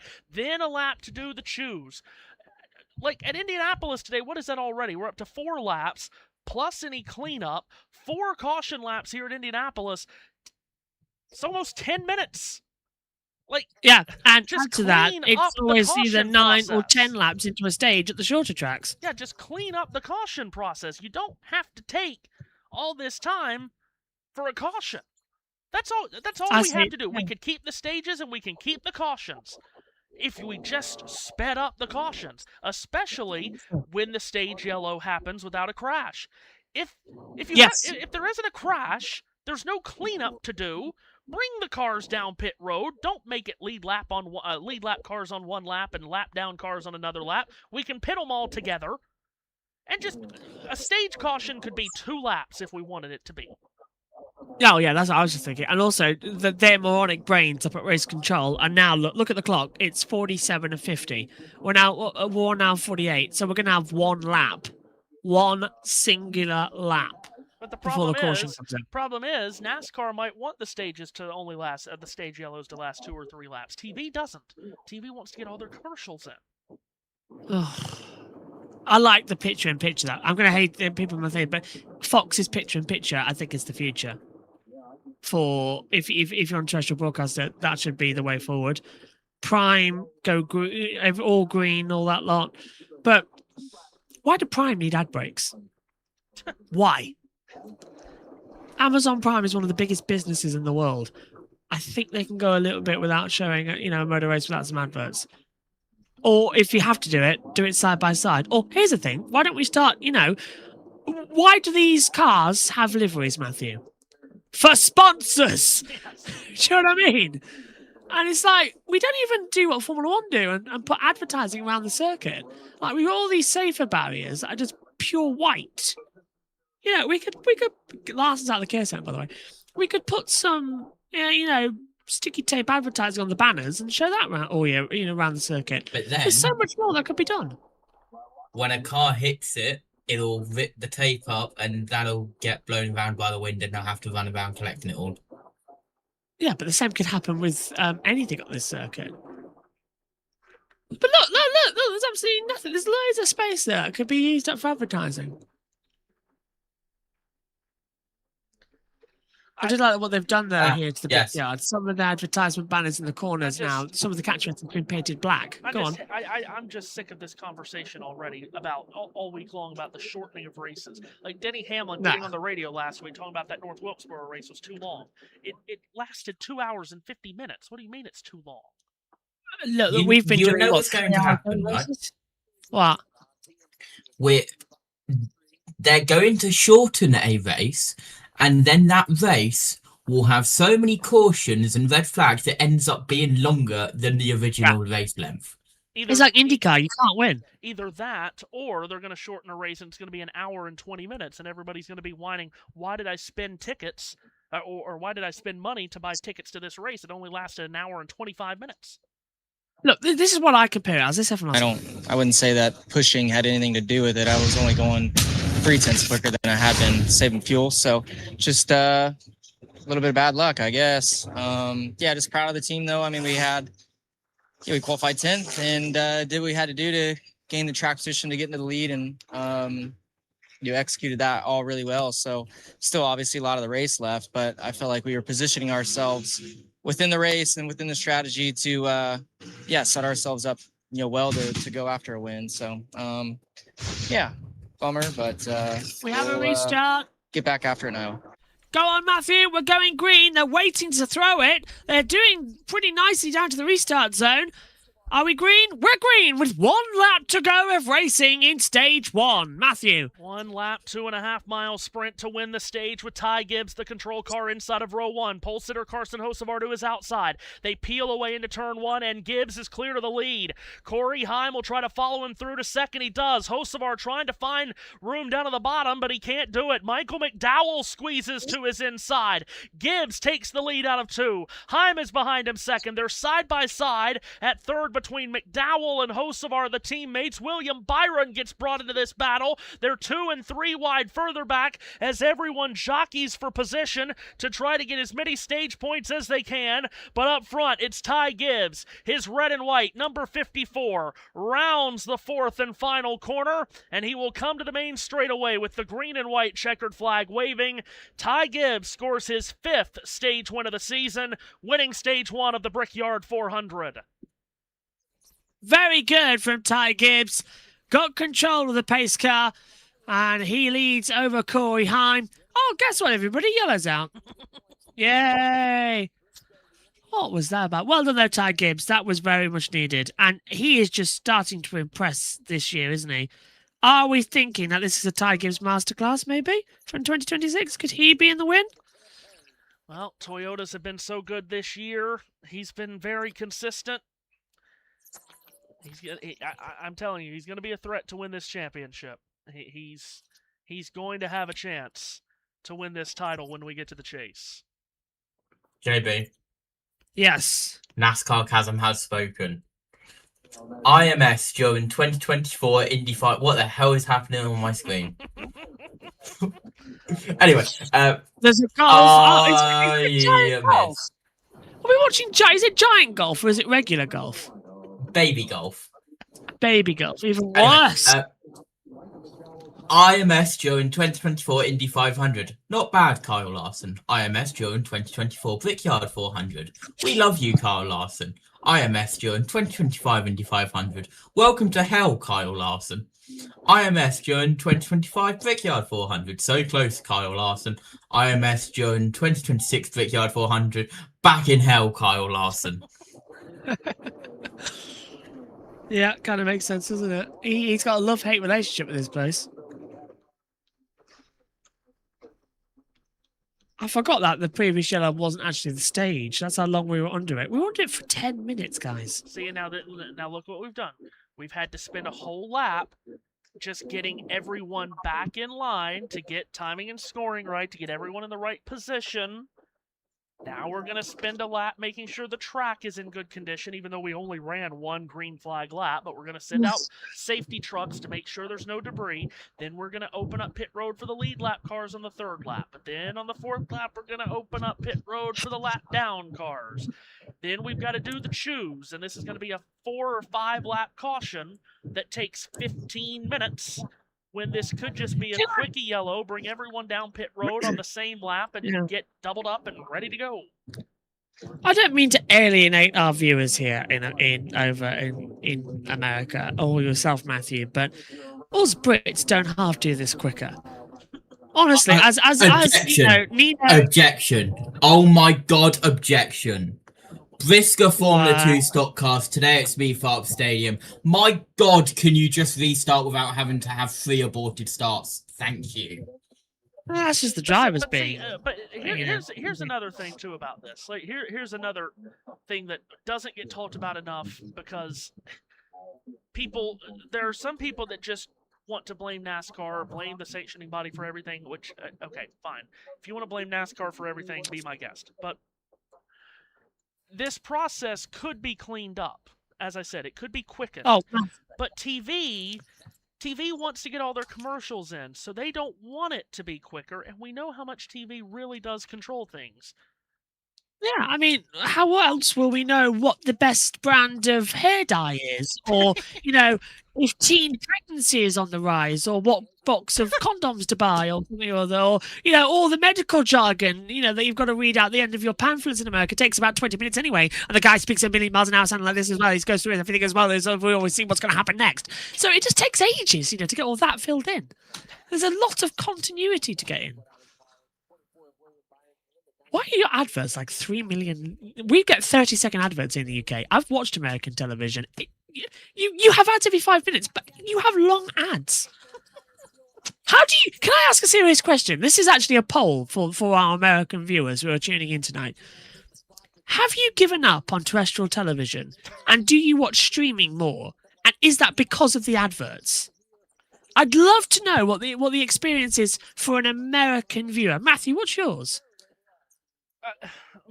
My viewership habits is just whatever the sports are on. So if it's on TV, over-the-air TV, I watch over-the-air TV. If it's streaming only, I stream it. That's... Oh, hello. Snow Ben Girl says, I've not had cable for at least 7 years. Wes says, JB, I just don't watch ads. So you see, hang on a minute. Can I actually have... This is valuable customer information to our target audience. I think I'm safe to say that USM and JB Motorsports are the biggest... NASCAR content creators for watch-alongs, because no one else does them. We get the highest views, and I have checked about this. So I think this is not to gloat, but I think this is a good forum to discuss what fans want. If none of the fans in our chat are saying that they watch adverts, why are we having adverts in the first place? They don't watch them. Every fan, and I pretty much can get this, every fan will take this opportunity to either go to the toilet, get food, or just, you know, do something else for 15 minutes. We don't need the ads. This is unbelievable. Yes. I'm loving this. This is a great debate. And also, Daniel get out of NASCAR for what the TV networks, TNT, NBC, USA, Fox, FS1, Prime, they all paid $8 billion in the last TV rights deal. They've got to find a way to make that money back. Robbed. That's what they are, robbed. It's fake money. It's fake. No one's watching it. No one's watching it. It's fake. It's monopoly money. I want to be that person who sold an advert for Fox, because I bet you they could sell I could probably get an advert on, and it's just me standing in a field. Bet you, and I'd earn millions. Oh Lord, I have to mute myself. I'm getting a phone call. I cannot believe that there is a NASCAR race happening during my adverts. Yeah, that's exactly that. There's some racing going on in between my adverts. 200 channels, nothing but ads. Thank goodness for the BBC. The British Broadcasting Corporation, which I understand even has adverts in America, which makes me laugh. It's like, what the hell? BBC shows I don't... They also have ads over here in the UK, but they're BBC related, not external. Yeah, that always gets me weird that people say, oh, there's no adverts on the BBC. No, there is an advert. As you said, they're just the BBC programmes that get ads. But they call them trailers, don't they, JT, instead? It's trailers. But just to touch on that, while Matthew's on delay there, we get ready for stage 2 to get underway. I do agree. Daniel Trotter, or however you say her last name, on the Sirius XM radio show, I don't like what she did. She's gone after so much now, and in terms of she attacked her IndyCar drivers, and I'm sorry, but nobody rates her highly as a reporter anyway, and I don't like how that opinion of like she keeps, don't let the door slam you on the way out. Yeah, don't let the door slam you on your way out. Of all of the NASCAR pundits, she's not there. That's why NASCAR is so refreshing when it comes to TV. Good presentation, better TV direction. Says the Sir Turbo. What a name. Larson crashes every week, but he is the greatest. Well, there we go. As I do agree with Matthew, because look, now we're going to take another lap for the chews to come through, and the cars are being stretched. What are they sweeping on the high line, can I add? What needs sweeping? Pit road. Great position. The guy that won San Diego earlier this year is in a great place for the Brickyard 400 now. Yeah, it certainly is, and I'm not sure if the viewers at home had a chance to see the spicy moment for SVG. Spicy. Drivers are funny. If our steering wheel is off a quarter turn, we want to fix it. Evidently, he left pit road early in the race to start the race and have in the right spot. He's taking another shot at it here, gets it wrong. He's messing with it, and oh, hello, grass.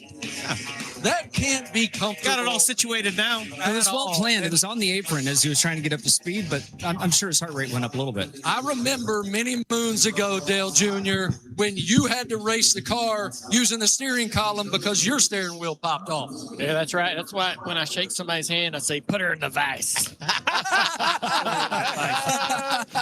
I just want to hear the radio, the colorful radio that probably existed from SVG in that scenario as we went on board there with a Wendy's onboard camera. Here's the chews as we get set for our second stage. Well, Jamie did a really nice job of setting that all up. Look at this opportunity for Heim. Here he is on the front row next to Gibbs. Good fortune for him. He left. Good cheers then coming through. JT, do you see the text I just sent you? Yeah, the irony is not lost on us, people, by the way. I have just realised it. Coming into it. The irony is not lost on us. We're on about ads. All I will say to that matter is, JB, you can't talk. No, I don't think. I think that's going to shut up ad talk. Actually, that thought is that we run ads as well here on the YouTube channel, but they're different ads, aren't they? You can skip them, and I think we've actually now set it so we run side by side so that you don't miss anything as well, which is good. But yeah, just remembered that. Anyway, we are coming to the restart. It's taken 5 laps, as Matthew predicted, to get this one back underway. So we are almost all set. It's going to be Ty Gibbs, the control car, from Corey Heim, Michael McDowell, Carlson Hocevar, Denny Hamlin. Then it is Daniel Suarez, Chris Buescher, Tyler Reddick, Brad Keselowski, and Alex Bowman, the top 10 coming into it as we get ready. At the moment, Gibbs is locking himself in to the chase. He's alongside Blaney, Reddick, and Hamlin. Now, Reddick and Hamlin are already locked in. I think as well we can add Blaney in, but he's only a few points clear to Gibbs, so we need to see if that changes. But then again, Blaney's down in some position I can't see right now, at 12th place at the moment, so we'll see. Matthew's not back just yet, so I'll take you to the start of stage 2 of the Brickyard 400. We'll come up to that means I have to talk more. Yes, you do. We'll bring you up to the com box as we get ready for the start, as we see the Corvette will peel off. Gibbs is going to be very much needing to have the sweep. He's on the low line. Corey Heim on the high line. Is it Heim time? We'll see if he can make the move. Pace car comes in. It hit the blend line, so that's going to be a bit of a worry there. Heim for the restart. Gibbs alongside. Stage 2 of the Brickyard 400 is about to start. Are you ready? Green flag in the air. We are racing again at the Brickyard. Stage 2 is go. And Hamlin immediately ducking out around the outside line. Good restart from Gibbs. He's about half a car length already ahead of the rest of the field. Coming into second position now goes Corey Heim. Michael McDowell third. Hamlin's dropped behind Hocevar, who slipped through up into fourth position. Logano is side by side as well in the mid-pack. He's not with Alex Bowman. That must be with John Hunter Nemechek. 3 wide further back. Car's getting loose. And I think, JT, everyone making it way through cleanly. I think that was Austin Dillon getting a little loose, but good restart there. Yep, and we were 3 wide momentarily, a couple of places through turn 3, but they merged back to 2 wide side by side as Bell is round the outside, attempting to get past Riley Hurst. Over the line. This is going to be the interesting factor now as they sweep down through turn 1. Just got to have the caution to not cause a caution. They're bumping even through turn 1, JT. This is what I don't like sometimes. Is the fact is that you get offline, you're going to be run up. And look at this. There we see Bubba Wallace in the 23 car. And I love the livery because it reminds me so much of car because he's running the M&Ms. Right, what have we got further back? This is the replay. Josh Berry trying to get around 2 on the outside in turn 3. So that was almost Bubba Wallace who got spun round there, JT. He was sent down the low line. And I'm trying to see who's just ahead. 38. Zane Smith almost went through a trip through the grass as well. Yep, as we are back to live pictures now, the 21 car of Josh Berry just involved there as well. Back on board with Bubba Wallace, who is trying to make moves as well. Byron looking up the inside of Chastain in 2. Yep, Chastain going up high, can't find a way through. So Byron down low, gets it. Briscoe's going to now be on the back of the 1 as well as they head down the backstretch towards 3 and 4. And that is Bubba now being passed by Riley Herbst on the inside line. So the 35 gets ahead of the 23 as they scream through the short chute into turn 4, down over the line. And now we're on to lap 59. There's the flowers that have been planted exit turn 4 to really show the speed trap we've got there as we come in towards turn number 1. I love how the grid hatchings are still here for the F1 cars as well, because you don't need that for the IndyCar Grand Prix. So if Formula 1 does come back, they'll have to repaint those and we'll go again. But so far so good for Gibbs, McDowell, Heim, Hocevar, Hamlin in the top 5, Buscher, Reddick, Custer, Keselowski and Suarez. Well done to Cole Custer, actually, JT. The highest he's been up for a while. And that's because his car is nuclear powered this weekend. Do you say that evilly? Nuclear power, like in The Simpsons. Over the line. Look at Gibbs. Gibbs is 1.7 seconds ahead. It's like whoever's the leader today can just take off insane lap times. 50.732. Himes running 50.985. So they are pretty much in the same ballpark of laps. This is an incredible run. Absolutely stunning right now. As Gibbs by 2 seconds now. 2 seconds. McDowell under pressure from Corey Heim. Carson Hocevar in this year. So it's old dog versus 2 new pups trying to fight their way through. Denny Hamlin, who's my pick a winner for tonight, he's running in 5th position. It brought Ty Gibbs on the card for tonight. If he can keep this up throughout the rest of the stage. And hello, that's Chase Elliott blowing up. Something's wrong with Chase Elliott. I don't know if he's got a flat tyre or something, but there is smoke billowing from the back of the car. And that is going to cause us another caution out there. Let's have a look. So he comes out of turn 2. It's still green. It's contact with the back of the 47. And Elliott hits the wall. And he has a puncture on the rear right tyre. And he should be able to get down pit road okay, JT. But that's now Elliott's day destroyed as things stand.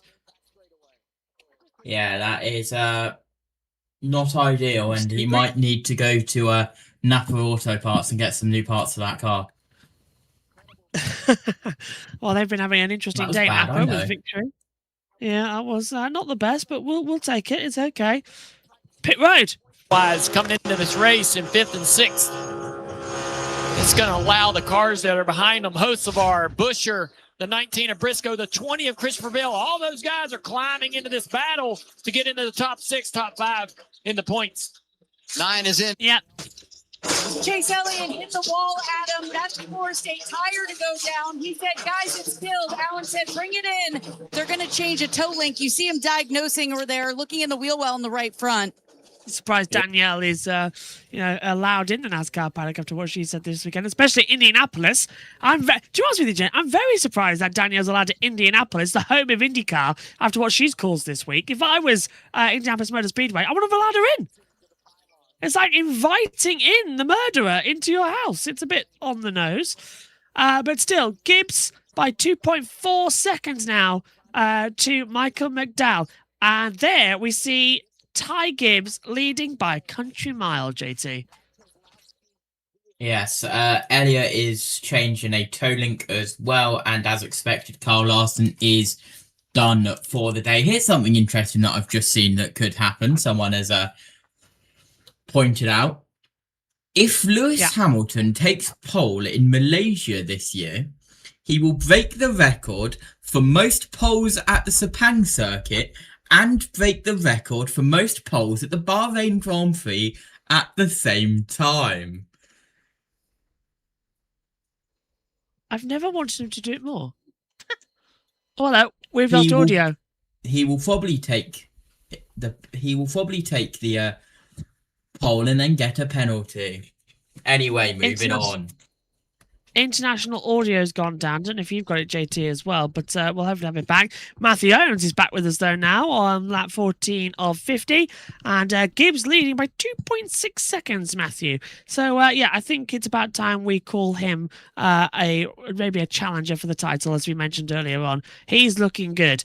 By the way, you were right, by the way. It was 5 laps under the caution, and we all need about 15 minutes back. Yeah, I was going to say, that lasted about 15 minutes, yes?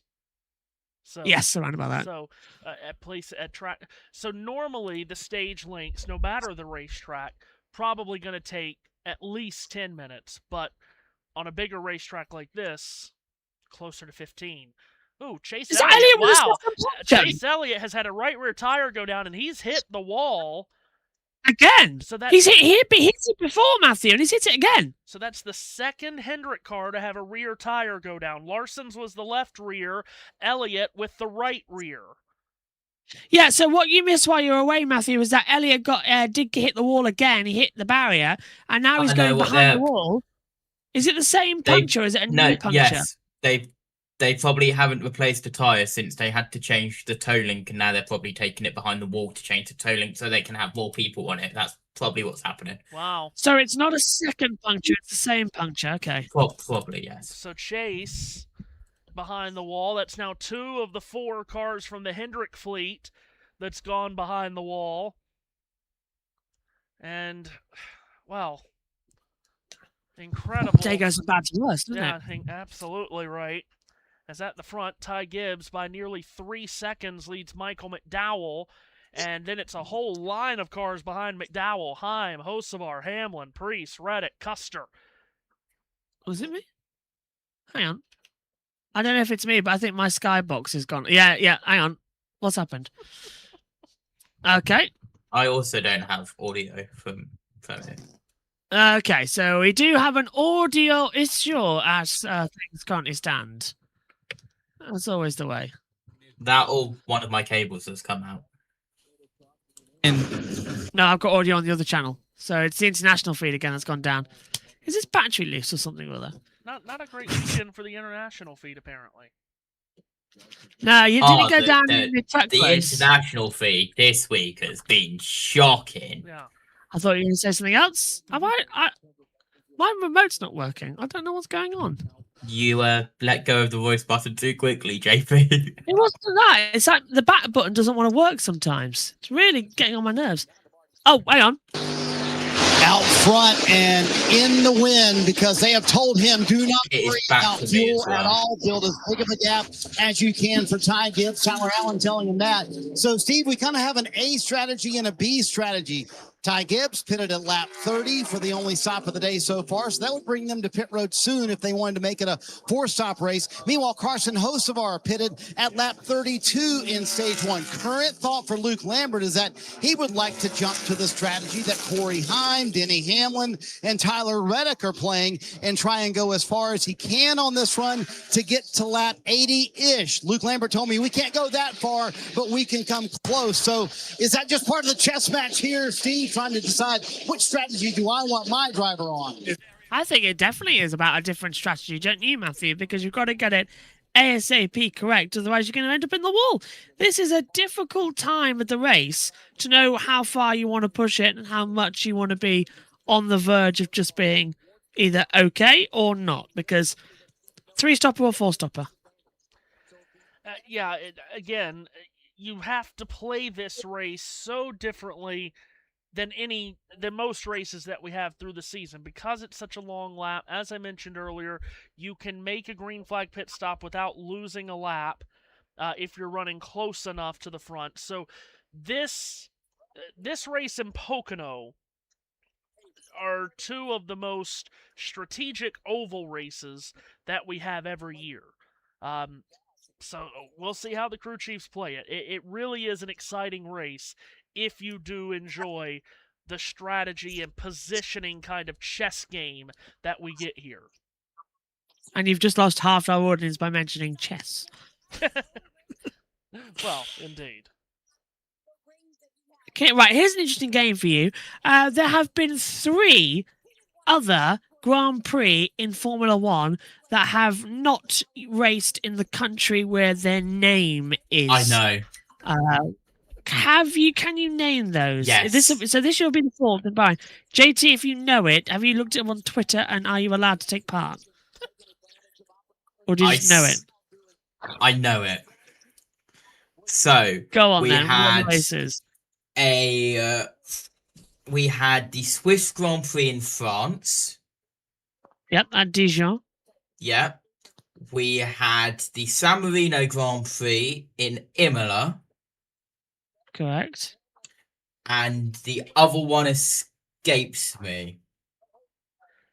Famous. It only lasted 2 years, but it's a famous track in Germany.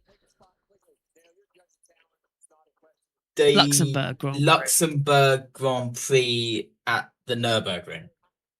Yeah, 97, 98. So Bahrain will become the fourth country, the 4th time in F1 has hosted an event in the wrong country. And if you want another example to that, MotoGP host the San Marino Grand Prix in Emilia-Romagna, in Rimini, even though that is in Italy. But they still call it the San Marino Grand Prix. So it's not the first time, but usually they're quite close to each other. Like Switzerland is close to France, San Marino is close to Imola, Luxembourg is close to the Nürburgring. Meanwhile, Bahrain and Malaysia, not at all, yeah. I mean, I know we've had the Bahrain Grand Prix layout, the Bahrain endurance layout, the Bahrain outer loop. But what's this? The Bahrain outer loop. The Bahrain Asia loop. Welcome to the Bahrain Grand Prix outer country layout. So here's my question: why are they doing this? Right. Sepang are not hosting the race; they're not funding it.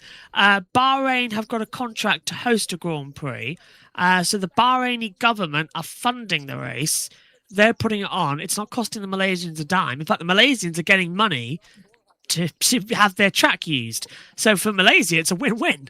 And also, Sepang get all the revenue for the hospitality and the grandstands and the fans. So all the ticket revenue they get.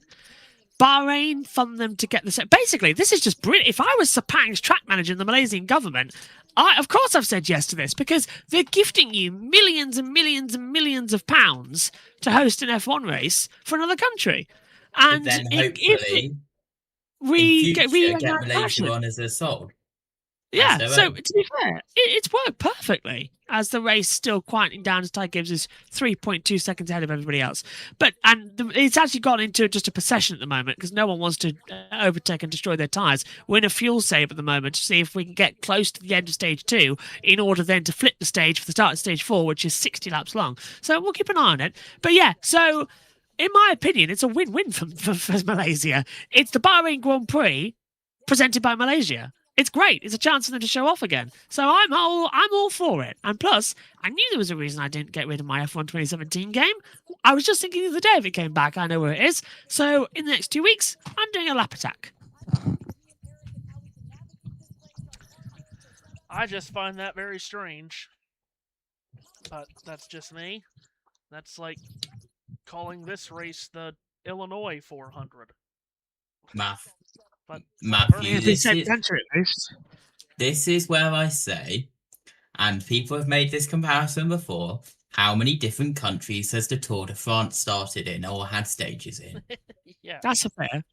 It was in Yorkshire once, so I think let's kind of like put it out. Daniel Suarez coming down pit road now. My favourite one, though, is what the hell am I going to say when the lights go out? Because usually I say it's action in Bahrain, action in Austria, action in... Well, it's going to be a long... I know it's a long run down to turn 1 in Sepang, but I'm going to have to go... It's action for the Bahrain Grand Prix in Malaysia! It's going to be a nightmare. Yeah? Action in Malaysia, funded by Bahrain. Yeah. I think I might just go for action, just to avoid it all as well. And it's going Malaysia. But I'm so happy. The last time there was an F1 race, it was 2017. It wasn't even when we were on YouTube.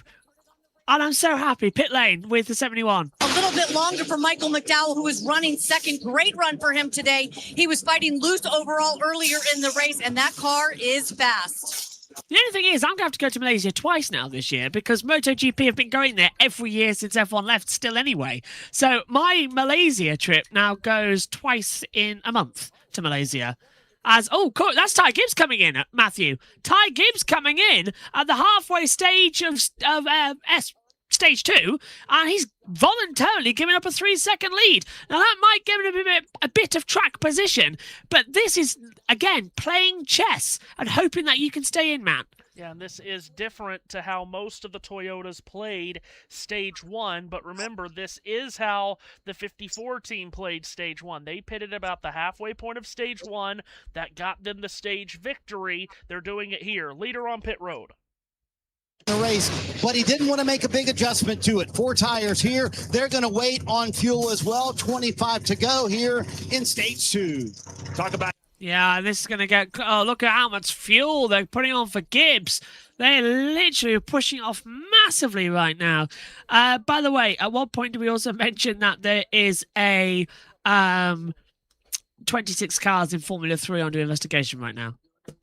Out of 30 cars. Just a heads up. But no, I love that Malaysia's back. And especially as me and Megan have commentated quite a lot of races in MotoGP, it rains there a lot. So we could literally have a very wet Malaysia Grand Prix, and I'm so excited now. Like Malaysia was one of my favourite races on the F1 calendar. What have you got, JT?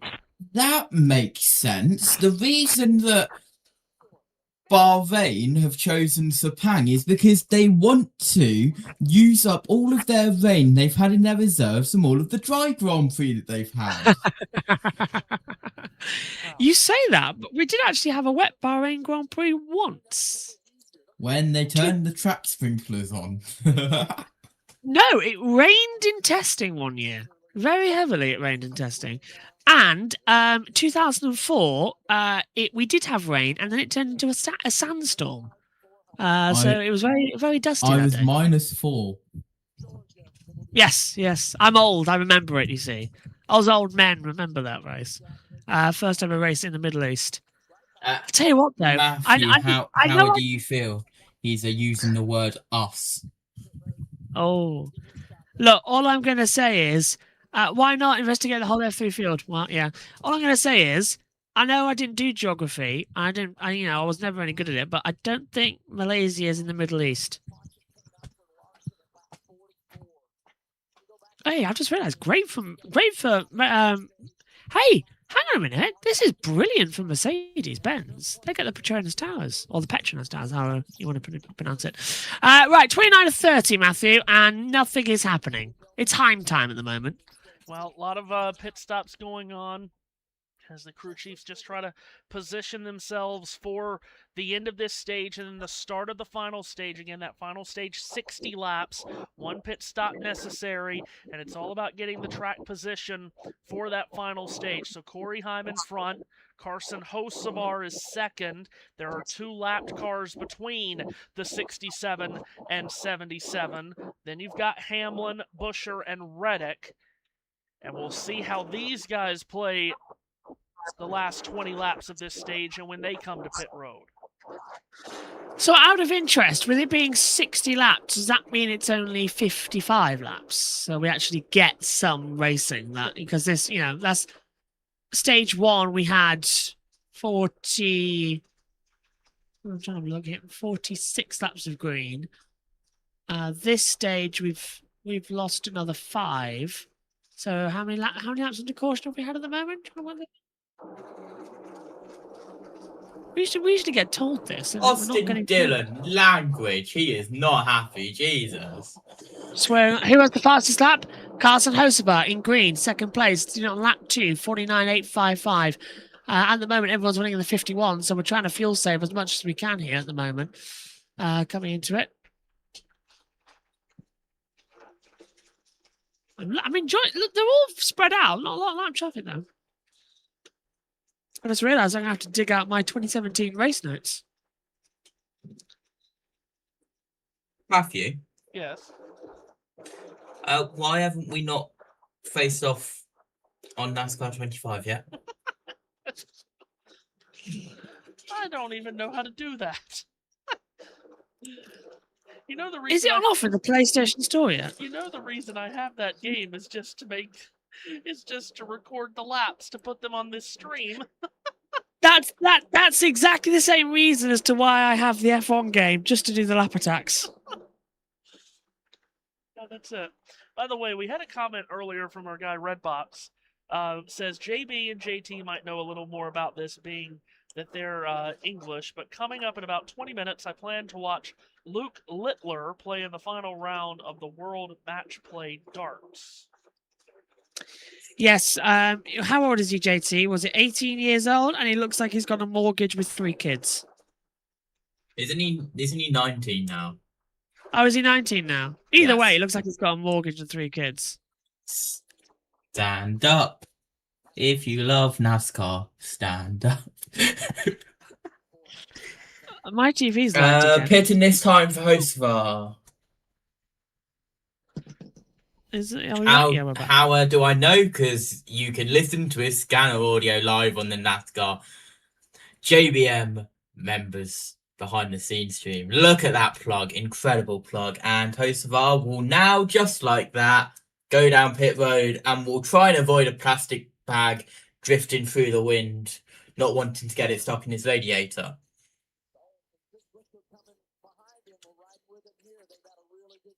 Pit road, Chris Buescher coming down.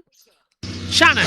Chris Buescher was really disappointed with the day. He started 15th, did not think they maximized qualifying. really? He's been tight from some dirty air when he is in that traffic, so they'll bring him in to fix him up. Marty?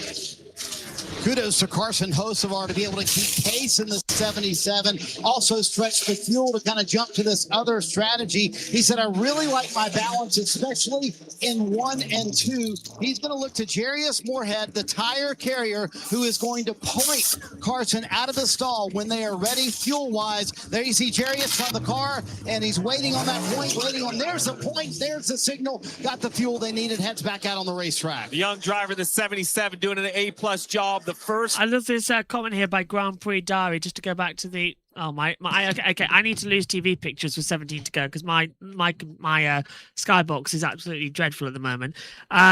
So I need to reset it. It's probably been busy all day. But we've got JT's picture. So, question here. Great solution. Give a race to all those dire places who want one and then actually hold it somewhere nicer. We can have the Abu Dhabi Grand Prix hosted by Monza or the Saudi Arabia Grand Prix hosted by anywhere not called Saudi Arabia. Sorted is what the Grand Prix Diaries put on Twitter. And I do understand the idea that we've had the Luxembourg Grand Prix in Germany and the Swiss Grand Prix in France and all of that, but those at least felt close together. But anyway, I'm not getting into this conversation. Like I said, this would be like calling this race or the Indianapolis 500 the Illinois 500. But anyway, Denny Hamlin is on pit road. I've got a better idea, Matthew. How about we get a group of Indy cars that look vaguely similar to Indy cars and go on the Indianapolis 500 day to Michigan and run a race and call it something like the Indy 500 that still sounds American.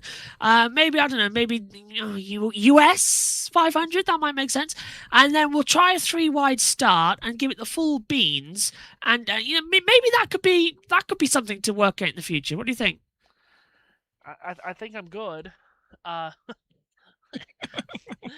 Carson Hocevar right on the back of Corey Heim. Denny Hamlin exiting the pits here. So this is important to see if Hamlin can get up to speed and jump Heim and Hocevar. Hamlin on the warm-up lane in the South Short Chute. Let's see if Hamlin can get up to speed and get ahead of Heim and Hocevar. It's going to be really close. Heim and Hocevar rounding turn 2. I think Hamlin's going to be able to jump in front of them. Yep, I think he has as well. Now, that is brilliant now for Denny. Can he get the push on? He has never won here at the Brickyard. It has eluded him so many times, and it's the last one he needs, Matthew, in order to tick off sort of the big crown jewel events. Yeah, and Hamlin, of course, as you mentioned, he's won the Daytona 500, he's won the World 600, he's won the Southern 500. The only two things really in all of NASCAR he hasn't won is the Series Championship and this race. He badly wants to win the Brickyard 400, but he's jumped ahead of Heim and Hocevar here on the pit stop. So that is enormous as Hocevar and Heim continue to duel for position on the racetrack here, but it's not for the lead, remember. Hocevar has pitted where Heim has not, but Hocevar, he's been trapped behind Heim ever since he made that pit stop. That slowed his pace down. That's what allowed Hamlin to jump Hocevar, and Hocevar now still trapped behind Corey, and Hamlin's pulling away from him. And correct me if I'm wrong, the last time these two were on the track at the same point was back at San Diego when they made contact. In fact, that's what the screen we were seeing on TNT was correct. It's all go now, isn't it, for this one, with 13 to go in stage 2. Again, we're inside 90 minutes, just to say. We've passed half distance inside 90 minutes. It's about a 3-hour race. It's not that long. Nope, not long at all. So Heim's still yet to pit. Same goes for all of these guys at the top of the running order that you see on screen. The first guy in the running order that has made their pit stop in this stage is Ty Gibbs. He was leading when he pitted. He's will be the leader more than likely when the pit stop cycle. He's running 25th at the moment. Alex Bowman is on pit road here in the 48 to make his pit stop in this second stage, waiting on Sunoco race fuel before they release the 48. And he needs to very much come out in front of the leader so he doesn't fall off the lead lap, but that might be difficult for him.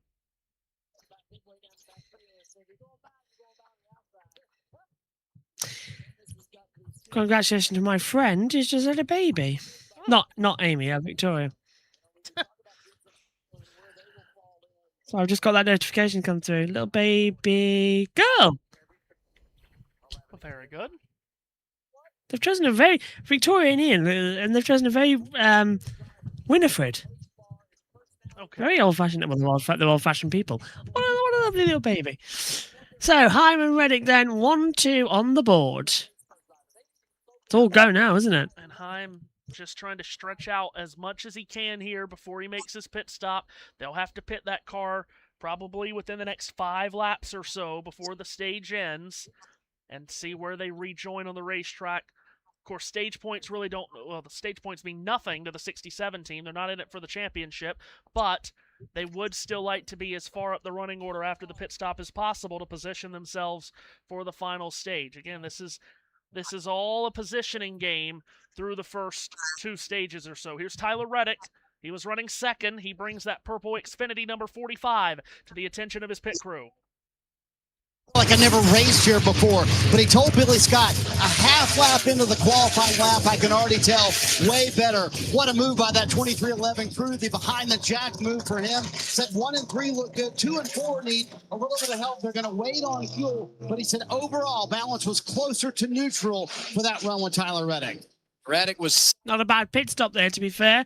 Got out cleanly with 10 to go. Now they're trying to flip the stage. So Heim from Logano, but Logano's coming in, as is Ryan Blaney. So the 2 Penske's in. Oh, and Bell, Wallace, Van Gisbergen, Stenhouse, Zane Smith, they're all coming in, Matthew. They're all going to try now, flip the stage and just hope that they can push this long. For that'll be okay, so this is actually what we're thinking. It'll take us to lap 30 of stage 2 at maximum, and that'll be 40 to go, which is the pit stop window. This is perfect. Yeah. Close. He'd like it tightened up just a little bit, but guys, they are going to go back on a right front air adjustment that they made on the previous stop, Marty. The Team Penske Brigade coming down pit road at the Boss Man's racetrack. 10 to go in stage 2. Ryan Blaney said handling much better on that run, and the turn stayed with him the entire run. Next lap, Corey Heim will be coming to pit road. Yeah, Matthew is actually, very quickly, they said the Boss Man's racetrack. It's quite nice to be racing on an IndyCar circuit instead of IndyCar racing on a NASCAR circuit. Back to you. And to your point, this is what it's all about. These guys are stretching it out as long as they can into this stage before pitting.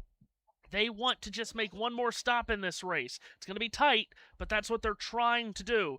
Meanwhile, at the front, Denny Hamlin has really started to pick up his pace. He's run down Ty Gibbs. That will be the battle for the stage win once the pit stop cycle. But Hamlin and Gibbs are very close together. Only a couple of car lengths separating those 2 teammates. That will be the battle for the stage win. Heim is going to pit this time from the lead. And wow, Carson Hocevar comes down, points his finger out to Heim while he was coming to pit road. Hocevar not happy that Heim held him up as much as he did and allowed Hamlin and Gibbs to get away from him. Carson showing his displeasure there with Corey. These two have a long history that go back to their days of running in the Truck Series. It bubbled up again at San Diego, as you mentioned a few weeks ago, JB. And Carson not happy about all the blocking Corey did to help his Toyota teammates out. Yeah, I'm going for first, says Corey Heim, as he gets all his wheels are going to be changed up. A lot of fuel going in to push it through as they come in. Just a question being asked, what does the I mean next to like Corey Heim, Austin, as well? Austin Hill and Daniel Dye. I understood they were independent because they are not permanent drivers. They are additional cars that have been brought in because the 33, of course, used to be Kyle's car. But again, Austin Hill's not the permanent driver as things stand. And Corey Hyman, he does a certain number of races of a year. So my understanding, it was independent, Matthew. Is it invitational instead, as some people suggested? Independent and means that they do not receive championship points. Yes, there we go. Those are open cars, so they do not receive, well, not open cars in the actual name, because the 33 does have a charter, but again, they do not receive points because they don't race for the championship in this series. Austin Hill, of course, races for the championship in O'Reilly. Daniel Dye and Corey Heim don't race for any championships. They run part-time in all series. So now, pit stops have just about cycled through. We're still waiting on... What is that, about 8 cars to pit from Josh Berry to Austin Dillon. But once they do, it'll be Ty Gibbs versus Denny Hamlin for the stage victory. Gibbs already with a stage win in his bag today. So he's got a chance to really get a huge haul of stage points. And for Hamlin, the championship leader, stage points would be big for him. A stage win would be big to extend his lead in the title race. So it's going to be between these two teammates, JB. It's going to be a private battle between these two because they're well ahead of Corey Heim.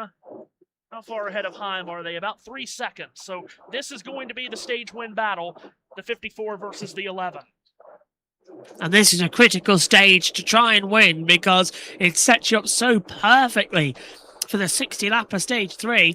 And don't forget, that's only 5 additional laps, really, because of the caution that you have to put everything together. And then stage 3 explodes as well with multiple cautions coming through. Don't want to say it, we've only had 2. It will be the 3rd coming up, and we've run largely free.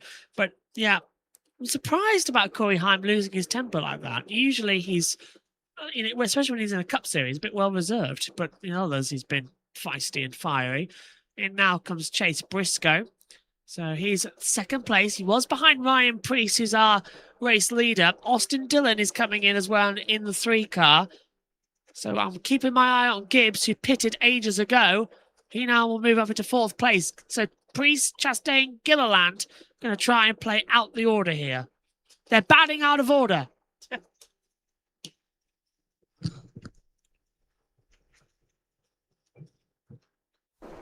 Very hot. Austin Dillon is 4 tyres waiting on fuel. Yeah, I can see how much. So they've got to go longer here. Go, go, go for Briscoe. I really want a biscuit now. I don't know why I said that. Look at NASCAR Neural Moments here at IMS. Jeff Gordon winning in 1994, our first winner. Dale Jarrett winning in... caution's out! Caution is out! So, what is happening? Turn 3. Well, Ryan Preece is coming down pit road. It's either Dylan Hosfar or Van Gisbergen. Oh, Never wow, mind, we'll sorry, keep an eye. Daniel Dye. So it's Daniel Dye. They're talking about him on the scanners. Well, I wish TNT would stop showing us these notable moments when there's a caution out, for God's sake. There we go. Finally, they cut to him. He's backwards. He hasn't hit anything by the looks of it. It's just like he's scraped the barrier, Matthew. Daniel Dye driving for BJ McLeod's team. Spun in turn 3, same place that Larson did earlier, but it looks like Dye's either kept it from hitting the wall or at least he hasn't hit it as hard as Larson did. And yeah, lost it same place that Larson did. But oh wow, and that's a left rear tire down. So same thing that happened to Larson. Left rear went down going to 3. Same turn 3 again. Something tells me that this will end the stage unless if we have a quick caution, which NASCAR, well. Well, what it's done is it's created a heck of an issue or a situation for Ross Chastain and Todd Gilliland. Those two had not yet stopped. If they're able to, unless they run out of fuel, they're going to win this stage with Ross ahead of Todd. But the question is, do they have enough fuel to make the caution laps?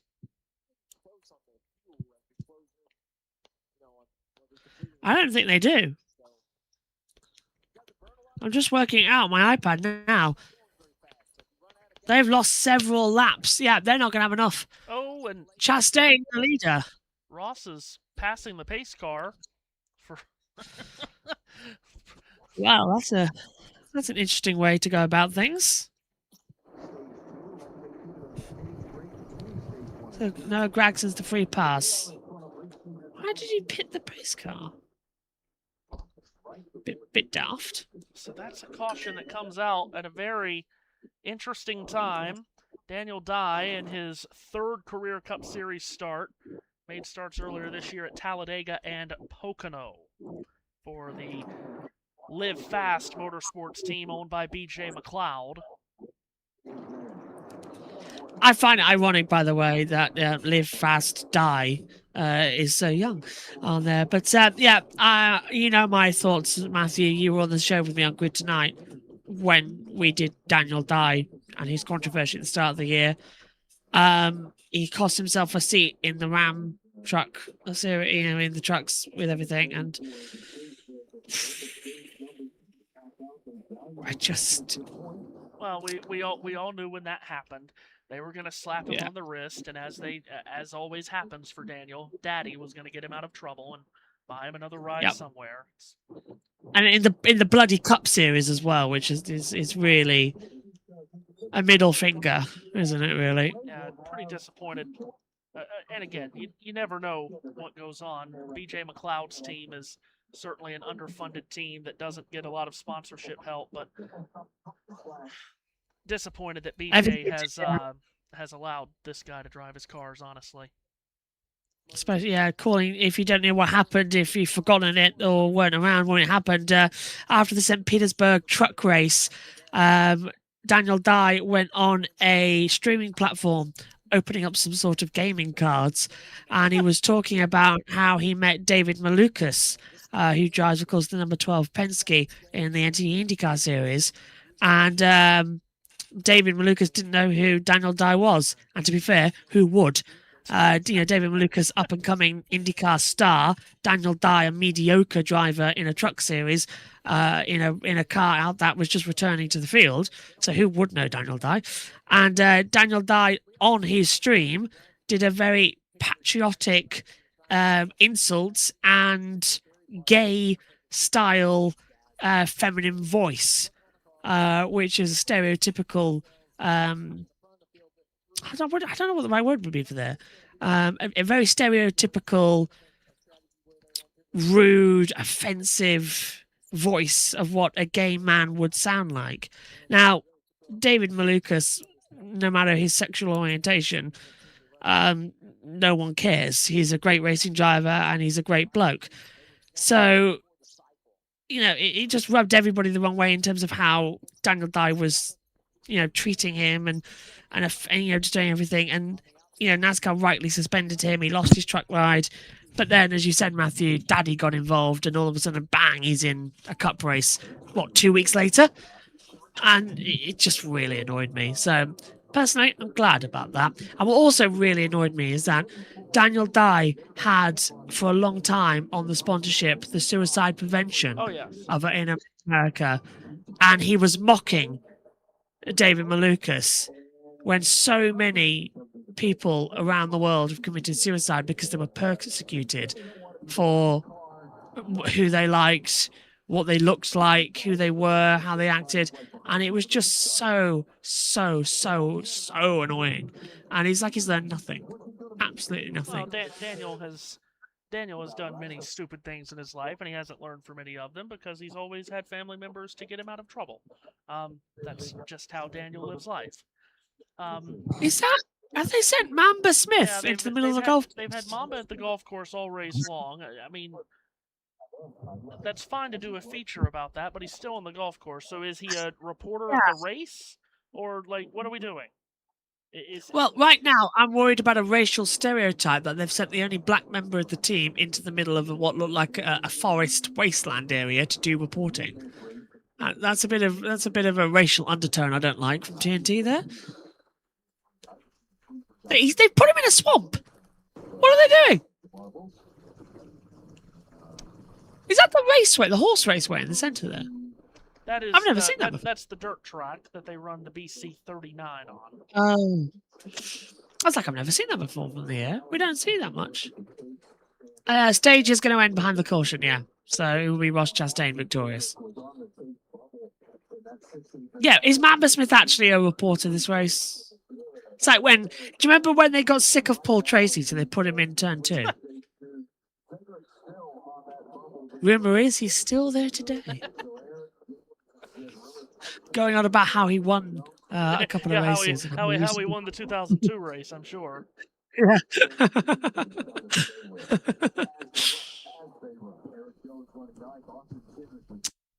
Yeah. Do we talk about Will Buxton yet? After what he did last time and alienated all the IndyCar viewers? This is another thing that you might not want to get me started on. Uh-oh. Let's go down to Mamba. I want to know what he's up to. Cup Series Racing on TNT is brought to you by Credit One Bank for what's ahead. And by Straight Talk Wireless, an official partner of NASCAR, available at Walmart and straighttalk.com.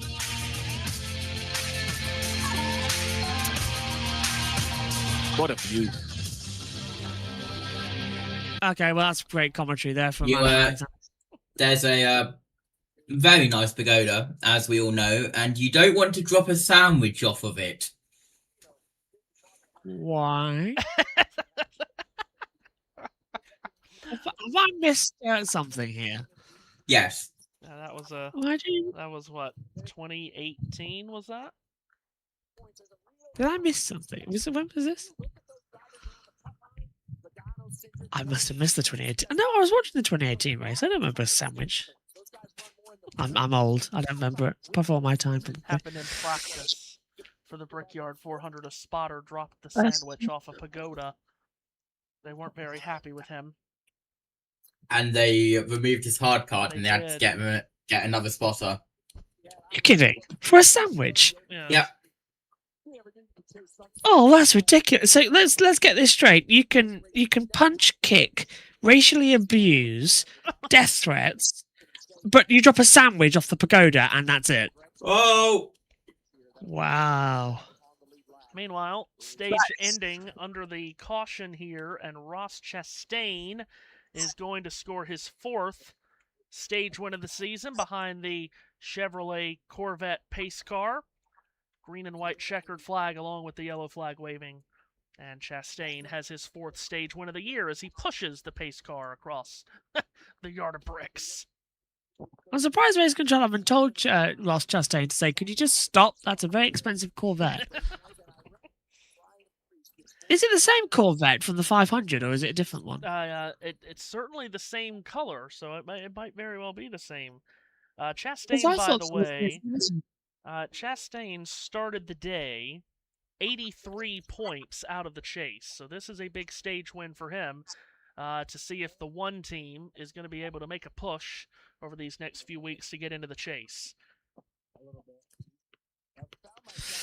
Yeah, this is going to be something, isn't it? I'm just keeping an eye on it. Right now, the 4 that are locked in, Hamlin, Reddick, Blaney, and Gibbs. By the way, Matthew, do you use the Galaxy timing system up there in your booth? Oh, I just realised I was streaming on the wrong account. Wow. Hold on. Oh, here we go. Here's Where's Mamba.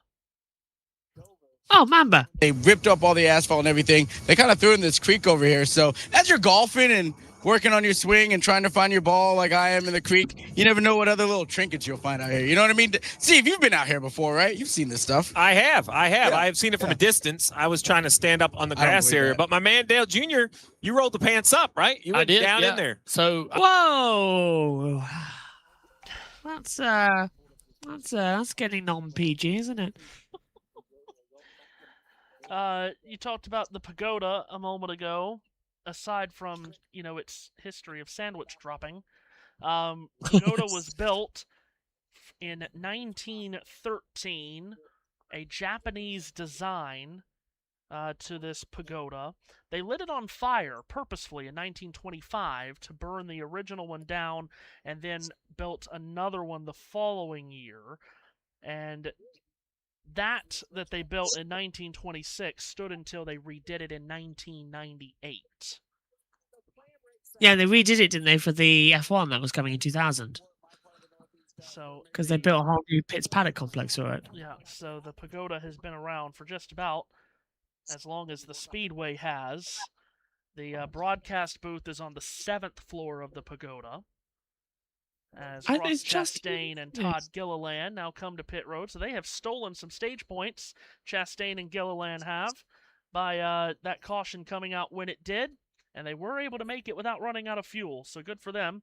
Gilliland, who's in the mix to win the in-season challenge today, if he can finish ahead of Ryan Blaney. Now, make fun of the in-season challenge if you will, and God knows I do. But for a team like Front Row Motorsports, if they could win $1 million, that's a big deal for that team. Plus taxes. Well, of course. Could be a big Joe, weekend for Front Row Motorsports. They won the truck race with Lane Riggs on Friday in Claremont, Indiana at IRP, and they could win $1 million today.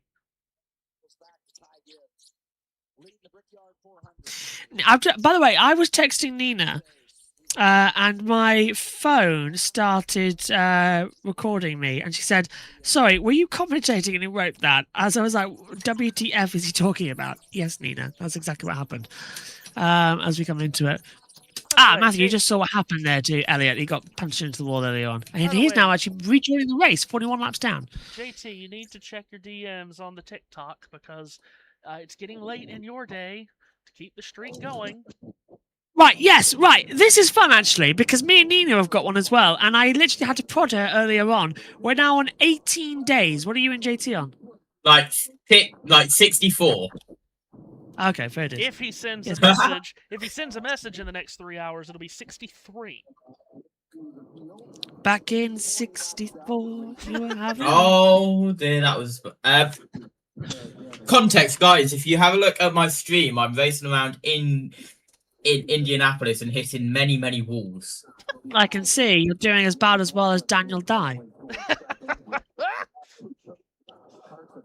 Just give Ryan Freeze a little bit of a nudge there. I'm surprised Danica never did well here in the Cup Series, considering her actual success here in IndyCar.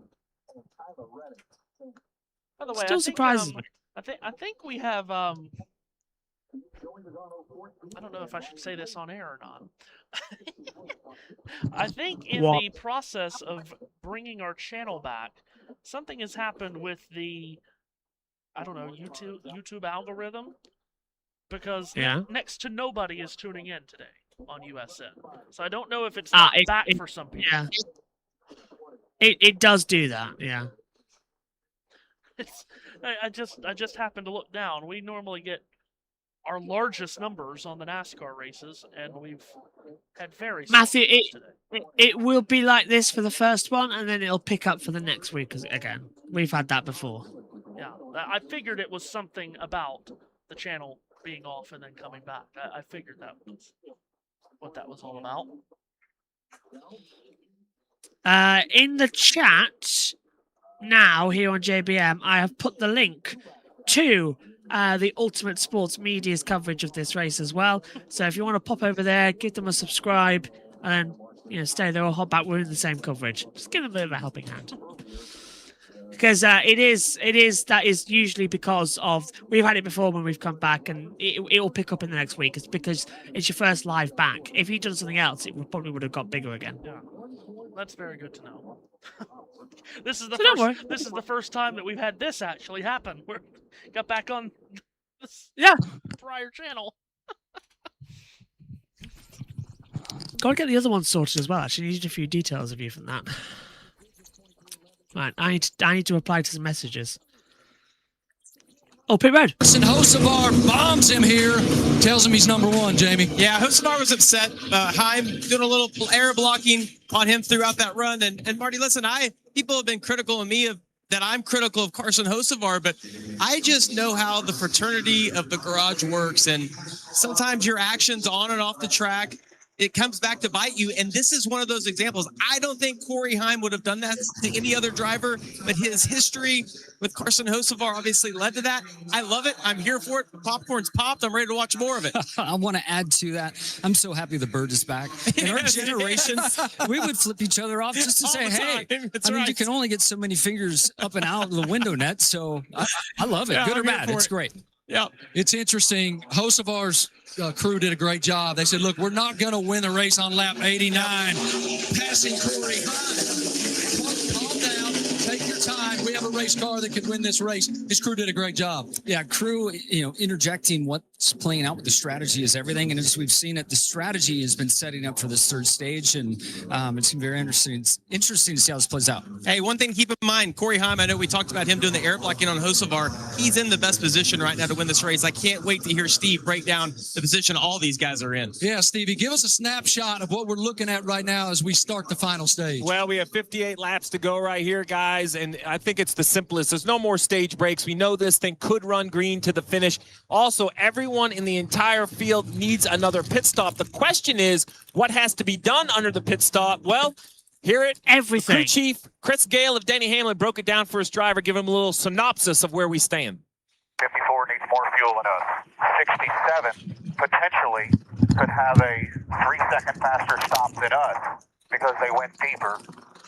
So our goal is build as big a gap on the 67 before the cycle begins.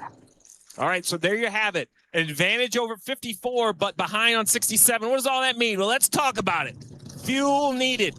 started at 56 gallons. We've put fuel in at different times. We've run a little longer. Ty Gibbs needs dang near a full stop, 20 gallons. Remember, one can is 14. When you get into that second can, you slow down your pit stop. Denny Hamlin may or may not need a splash from that second can. We'll see how accurate our calculations are. Corey Heim only needs 11.5 gallons of fuel. That could be a 2-tire pit stop. Booty Barker perhaps has done the magic again. Has he given his young driver a chance to steal one from his owner, Denny Hamlin? I think he might have done it, Matthew, to be fair, because Gibbs has been on form all day long. Hamlin was my pick because he was good in practice, but he lost out on time in quali. But that's a really good breakdown of what has gone on this whole race. And again, I'll just say, I know that there is this stigma and stereotype that nothing happens in these NASCAR races at Indianapolis. Again, it's not side-by-side, wheel-to-wheel, fender-banging racing every single lap. But everything that we've seen through the first 2 stages has all been building up to this point, positioning yourself for the final stage. And to what Steve Letarte just mentioned, what they've done with the 67, they've gone long in stage 1 on fuel, they've gone long on stage 2 in fuel, to get track position for this very moment. Now they get to start towards the front for stage 3, and they are in a position where they do not have to wait for fuel when they make their final pit stop. So really and truly, Corey Heim is in maybe the best position of anyone to win this race, and it's all because of the strategy that Booty Barker and that Corey Heim has been able to pull off behind the wheel through the first 2 stages. Now we're into the final stage, and we're ready to decide one of the crown jewel races of the year.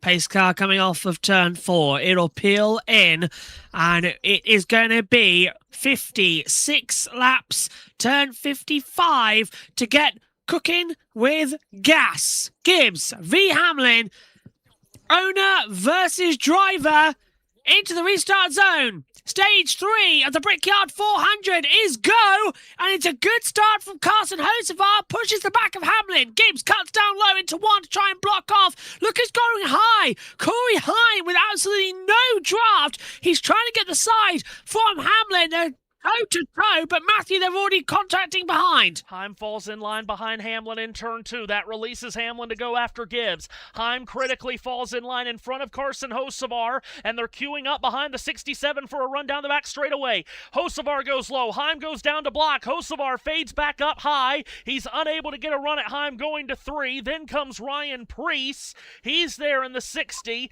Clean restart for all those Toyotas at the front. They played nice with each other. It's Gibbs away from Hamlin, from Heim. Then Hocevar and Preece out of turn 4. Back down the main straightaway to the yard of bricks they come. You heard there with that radio communication under the caution to Denny Hamlin. They want to build a big gap to the 67 to try to make up for the time that the 67 will be able to save on pit road. Middle of the pack, JB. Everybody is jockeying for position as they try to make their way to the front. Oh, apparently there's a problem with it. I think apparently there's a PayPal link. What? Oh, I copied the link. I am assuming what you did was you copied the link when you were watching an advert, and it copies the advert link, not the stream link. Sorry, hang on, I'll get that done again. Anyway, if you guys take this, I'll sort that mess out. Sorry, everyone. No, William Byron. You would think JB being a YouTube veteran would get it. Oh my goodness, the racing in the middle of the pack is crazy. William Byron just wedged his way underneath and past Ryan Blaney. Darrell Wallace Jr. and Josh Berry are there as they sweep up out of turn 4. All of this happening deep in traffic. This is not where they want to be, and they're trying to make up ground where they can. Riley Herbst just went top to bottom of the main straightaway. He forces it 3 wide in turn 1 to get around Josh Berry and John Hunter Nemechek. Nemechek washes up the banking in turn 1. Shane Van Gisbergen will get around him. The racing is hot and heavy in the middle of the pack. Right, there we go then. Cooking with gas. And the link is now in the chat. It's not a PayPal to come into it. Look at this. 3 wide for the back. And they're already pushing down towards the low line. Into 3 and 4. We're riding now looking ahead to Ross Chastain. We're on board with Ty Dillon. And just taking that low clip through 3 and now getting on the power. Here's Gibbs v. Hamlin. Hamlin looks like something's flapping around there on the rear left. Can you see? It looks like one of the fender covers is just slightly off. It's flapping around a bit coming through the main straight. Getting close up of it now. I can't quite tell from that angle. But yeah, watch out for that if there's damage. Hamlin trying to get away from Corey Heim. Again, that was the plan that you heard on the radio just a moment ago. They want to try to build a gap from the 11 to the 67. Going to be hard to do that, though, with Hamlin following Ty Gibbs. So it's Gibbs from Hamlin, then Heim, Hocevar, Ryan Preece running in the 5th position. The best running Ford at the current moment is Preece. Then you've got his teammates Chris Buescher and Brad Keselowski running in 9th and 10th. But action is really going to pick up here because only one more pit stop needed in this race, and it's going to be incredible to see the racing that goes from here until that final pit stop, because basically this is where the race is going to be decided.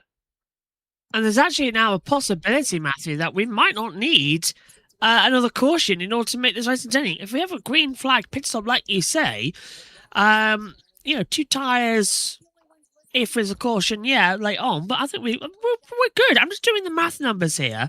Ryan Preece is going to try and go off the counter here. So watch out for him to stop early and try and take the undercut. Which is a dirty word to use in NASCAR, but he was just talking on the radio saying just that. He wants to do a different form of running, and they will pit early.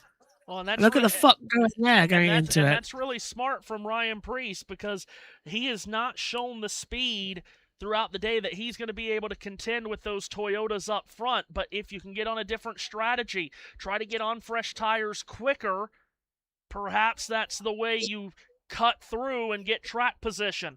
Ross Chastain defending from Ty Dillon in turn 1, but that's compromised Chastain's turn 1 entry. He's up the banking. Ty Dillon's going to get to his inside through turn 2, and Todd Gilliland might be able to follow through. No, Chastain shuts the door. And that side draft from Chastain now puts him alongside as well. Ty Dillon is closing the gap on Gilliland. Gilliland's going to a space that is centre. He puts it between the 2 of them, and he goes through. That was spectacular. He did a Hakkinen. That was unbelievable. Dead centre of the 2 cars. It was closing down from left to right, and he's managed to keep it through. Here's the replay. So off track, the 2 cars separate. They go into a Y shape, and then they fly back dead centre to try and close the loop, and he still barged his way through. Spectacular racing from Gilliland. Well played by Gilliland, who, remember, finished 2nd in that last stage. Had to pit, though, at the end of the stage, so that cost him track position. Remember, he's in a battle with Ryan Blaney to win the $1 million for the in-season challenge. Gilliland currently 28th. That's 9 positions below Ryan Blaney, who we really have spoken zero about all day long. Here come the leaders up out of turn 4. Ty Gibbs' lead on Denny Hamlin is maybe about 5 car lengths as they scream towards the yard of bricks. Hamlin has not been able to build that gap on Corey Heim. It's only 1 second between Hamlin and Heim. And as you heard on the radio under the caution, they believe Heim will be able to have a pit stop that's 3 seconds quicker than Hamlin when the pit stops get made in this stage. 3 seconds is an eternity at this place as well. This is all going a lot smoother than we expected. Ryan Preece then, now P5. Watch out if he goes early. He'll drop into the clutches. Trying to work out where he'd be on the running order. He'd almost certainly go a lap down, wouldn't he, at this point? Where Casey Mears is. If there's caution out, Casey Mears. Oh, no. Cody Ware's still out there. In fact, Chase Elliott running would get the free pass because he's 41 back. So, yeah, this is not working out. I don't like that, Matthew. I know you're going out there for points, and I know he's trying to get ahead of Daniel Dye because every point matters. But I don't like drivers coming back into the race who are 40 laps back because it spoils it for everybody else. Now, like you said, going for every point. And Chase Elliott and Kyle Larson both are going to get poor finishes. They were 5th and 6th in the championship. Carson Hocevar, Chase Briscoe, and Chris Buescher all have a chance to overtake those 2 in the points today, depending on where they finish. Well, as it stands, it'll be Hocevar into fifth position on 644. Elliott 635. Busher 615. Larson 611. See, think So about that's how it that. all looks Carson right now. Hocevar could end the day as the highest ranked Chevrolet in the championship standings. Not a Hendrick car, but a Spire Chevrolet. Because he'll be plus 46 points from today's events, which is actually only one off of Denny Hamlin, who's on 47. I'm trying to see how much Ty Gibbs would have.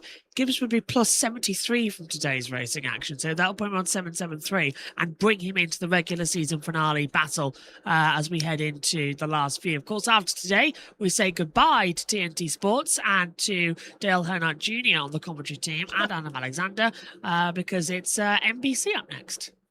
Oh, sorry, it's USA up next. NBC on the producing team, aren't they? It's USA now. Got USA Sports takes over for the rest of the season. Iowa in a couple of weeks, along with Richmond and New Hampshire on USA. First race on NBC will be the final race before the chase, the Saturday night race at Daytona. And we have a caution. Caution's out. Yellow flag is out. And now this is a very big moment in this race. Caution coming out in the final stage. Don't know why yet. Hearing it's debris.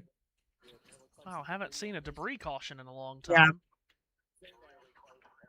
No, I suspect everyone will take this one. We're going to have to be saving some fuel. Yep. Let's translate it. It's a tiny bit of debris. This is Are you going to change a lot now. Oh boy, this changes a lot of strategies. Is that a bin bag? A trash bag, as you'd call it. What is that? It looks like a hockey puck. Looks like a mirror. They're not that small, are they? What is that? We get a closer zoom in, please, camera operator. You're a bit too far away. Okay, well, yellow's out then for debris. Should I do a Dale Jr. impression? Oh, we got a caution.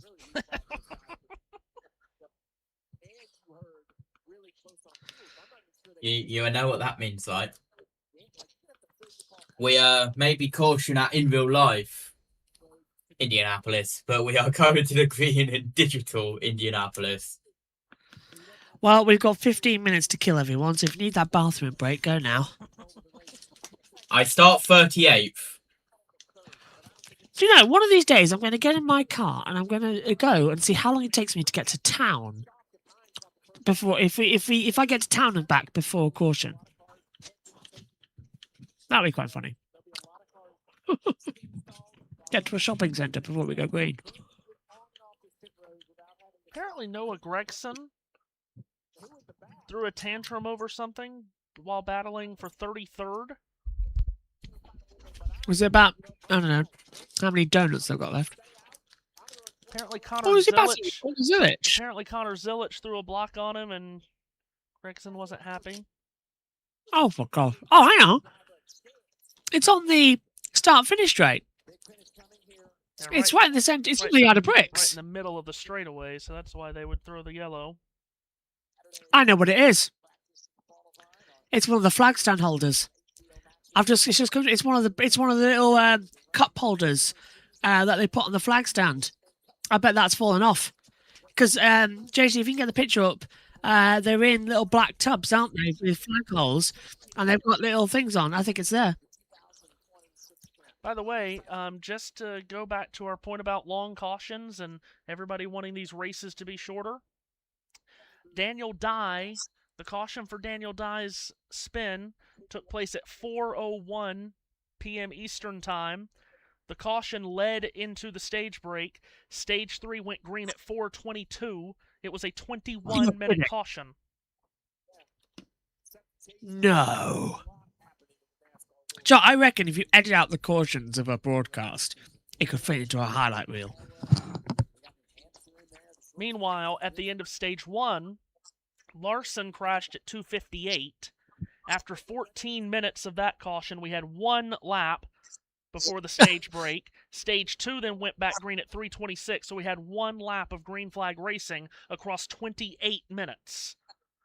Anyway, this caution, as I said, changes everybody's plan. Here comes everyone to pit road. Crucial pit stop coming here with just north of 40 laps to go in the Brickyard 400.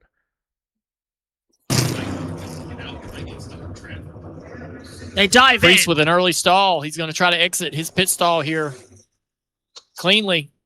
Marty? Surprised the Priest took 4 tires. Marty. Adam mentioned it. It's going to be very tight to the end here, but most teams think they can make it. So you're going to see Ty Gibbs in that 54. They're going to have to go with 4. We've talked about their fuel deficit all day long. But for the 11 of Denny Hamlin, the 77 of Carson Hocevar, it's going to be right sides for Hamlin, right sides for Corey Heim as well. Heim's been out. A drag race between driver and owner off of pit road, and Corey Heim takes the lead here on pit road. Heim wins the That's race. exactly what we talked about. Matthew. That's exactly what we were talking about. When the pit stops needed to be made, Heim was able to take on less fuel for a quicker stop. So he gets out first ahead of Hamlin. So that's why Heim's able to win the race off pit road, because they didn't have to wait for fuel. But this caution... Oh, wow! Darrell Wallace Jr. came into his box late, hit 2 of his pit crew members. This is one of the narrowest pit roads in all of NASCAR, remember? And with this many cars on the lead lap, all of them came on at the same time. Wipeout. This is one of the most dangerous pit roads in all of racing. It's only 24 feet wide. And we've talked about the narrow nature of this pit road for years. I'll have to get a replay on that. In fact, with JT's pictures, I might be able to rewind my image. I just want to show you something here, Matthew, and point it out to the viewers at home. If you take a look, Carson Hocevar comes into his pit box, and he's at an angle. Half of his rear left is hanging on in the fast lane. He's not in the pit box. So watch when Denny Hamlin comes out. The mechanics are right there. So Hamlin has to make a violent turn more into the fast lane to avoid Hocevar's crew members who are coming through, and that's what's allowed Ty Gibbs to get such a great exit and beat him off pit road by, Matthew, we're looking at it now, by about, what, an inch? Mm-hmm. Yep. So yeah, about an inch. So Heim not having to wait for fuel, and Hamlin having to just not be able to go hard out of the box. Yeah, absolutely. But honestly, this caution doesn't really play into Corey Heim's hands as much as it would have had it gone green. Because had it gone green, he would have been able to have a 3-second faster stop, faster stop by 3 seconds over Hamlin, and he would have been able to be, he would have been probably 2 or 3 seconds ahead of Hamlin and Gibbs on the track. Now, he does get the lead, but his lead is going to be only a few feet rather than a few seconds.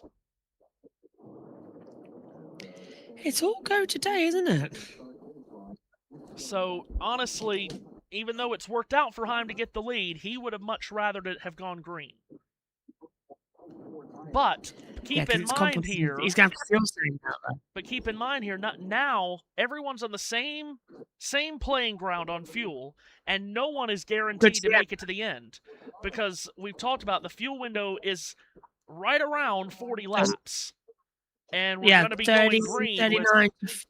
39 to 42, I think. 39 to 43, and we're going to be going green with about 41 or 42 to go. So it's going to be really tight and on they've only fuel. saved half a lap. Yeah. Right. Okay. Well then, everybody, are you awake? No. Can you manage this? No. See, can I just point out, this is why I love NASCAR.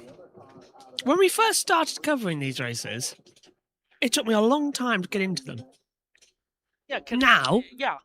Brilliant. Yeah. Can I also mention NASCAR at its core is great. It's just people on social media that love to moan about everything that makes it so, God bless it, miserable. I must admit, if it wasn't for doing the races with you, Matthew, on USRM and doing the Grid Tonight show, I probably wouldn't have covered it. But those two, definitely ain't no reason why. As we gear up then for the start of the race. This ring is pinching me. I need to loosen up a bit. As we get ready for the start. Green flag coming out soon. But we have got enough time if you go make a coffee. What time is it over there, Matthew, anyway? 4:40. By the way, 4:40 p.m. Eastern time, and still no TikTok message from JT. That's because I'm racing Kyle Larson for third, Matthew. He's going to let the streak end. Just send him a nudge. That's all you need to do. Nudge. Oh, how hard is it to send a nudge to people? I'm not going to tell Matthew, but he's in this call anyway, so he's going to know. The TikTok app is currently uninstalled on my phone. Oh. Why? Because of phone storage. Pushing Kyle Larson through the corner. Next time we have JT on the broadcast, by the way, he will have a headset back. Wow. By the way, Brand new one. Bob Fouch has found us on USN. Very good. Hello, Bob. I'm glad you're over there. Oh, and Omi. Yes, Omi has said hello. Hello to you, Omi. He's been a busy boy today.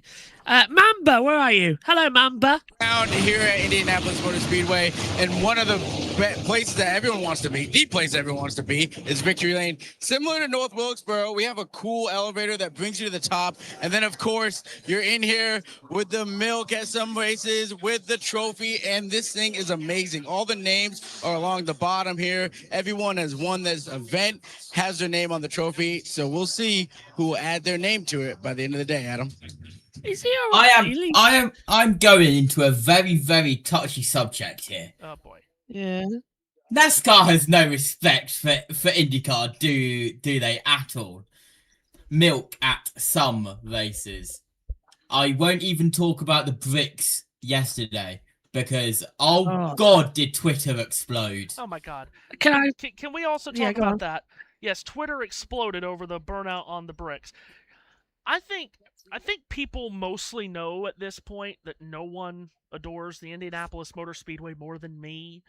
That is the stupidest controversy that we could possibly bring up, is the burnout on the bricks. That happened for years. Kevin Harvick did it in 2003. It happened for years, but all of a sudden it's only now in the last few years that we seem to care. Do you know all the other things that happen on those bricks across a race? The oil, any kind of engine fluid, but that we've only created this that's a created controversy over the last few years. Calm down. Did Danielle Trotter start it by any chance? Yeah, she loves controversy, doesn't she? The first time, I'm not attempting to call anyone out. The first time I heard anyone say anything about it was David Land, but that makes sense. Right, Matthew, it's your go. Well, this restart may well and truly decide the race. 41 laps to go. We don't know who's good to go on fuel and who isn't.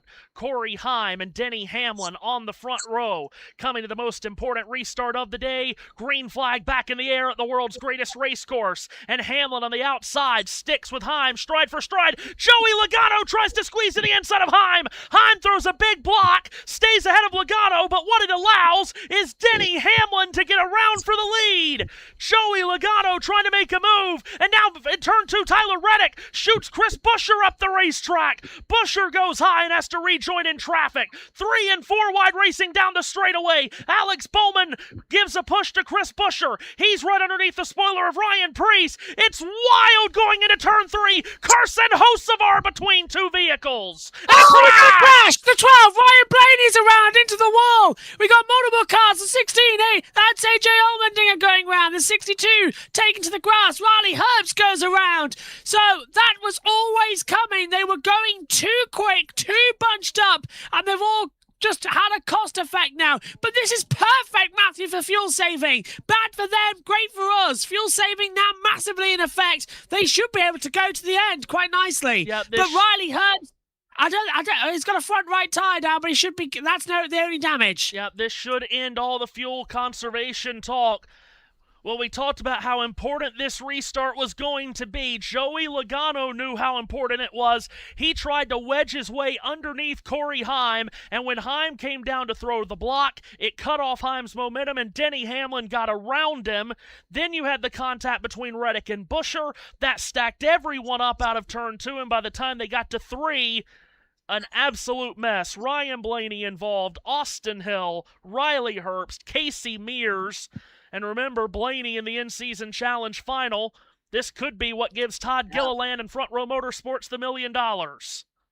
All starts with Logano, doesn't it? Just chipping down on the inside line. He backs up the field up because he has to lift out of it. Then who got loose there? That's Reddick getting into Buescher.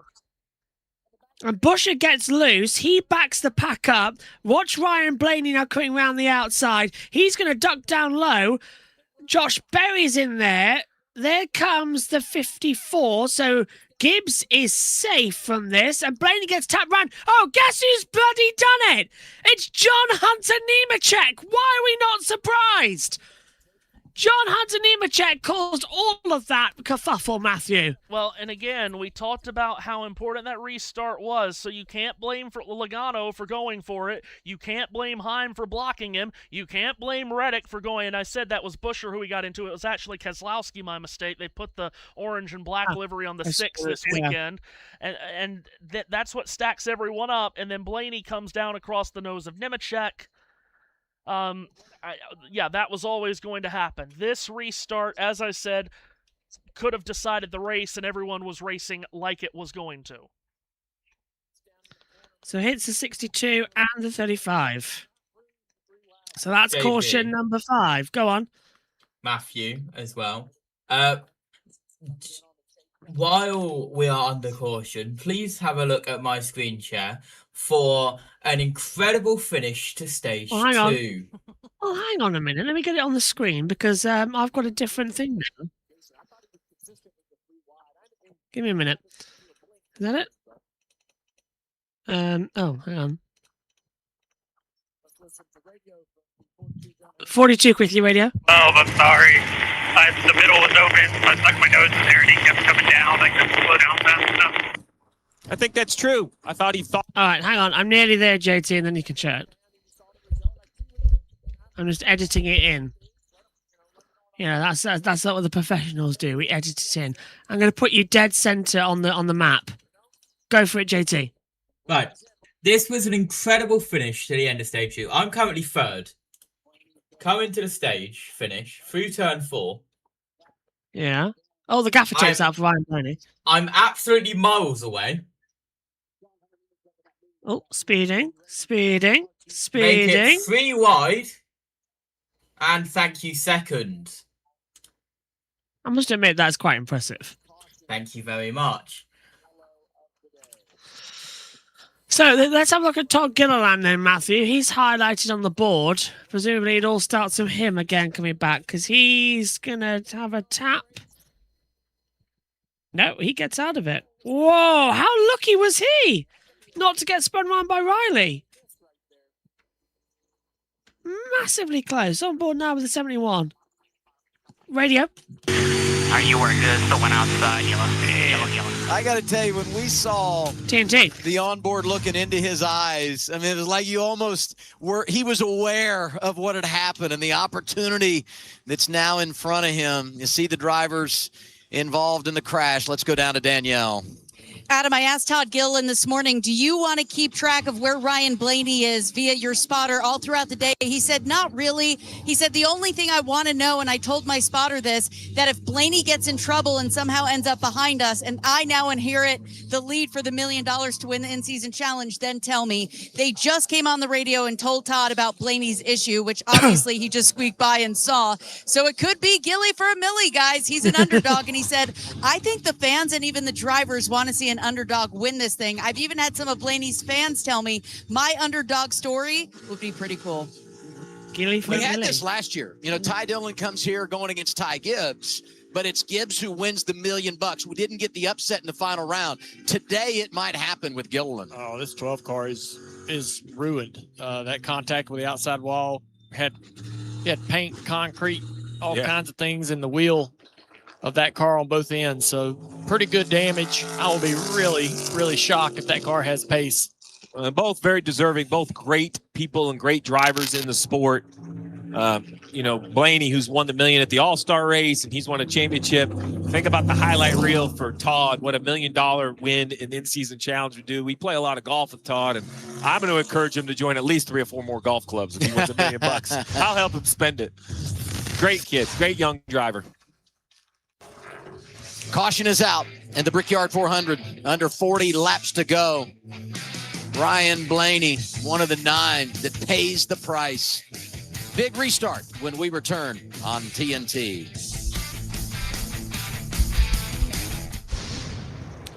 DMs, JT. Good. Hello?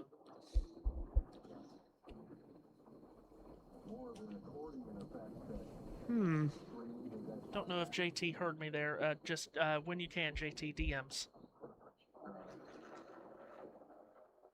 I've paused on a trajectory towards the wall just to look at DMs, Matthew.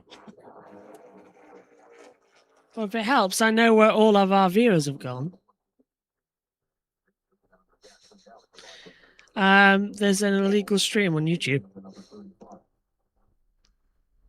I've seen multiple of those pop up today. Yeah. Kind of grinds my gears that, here we go through all the issues on our channel for doing nothing like that, but yet others are able to just show the race.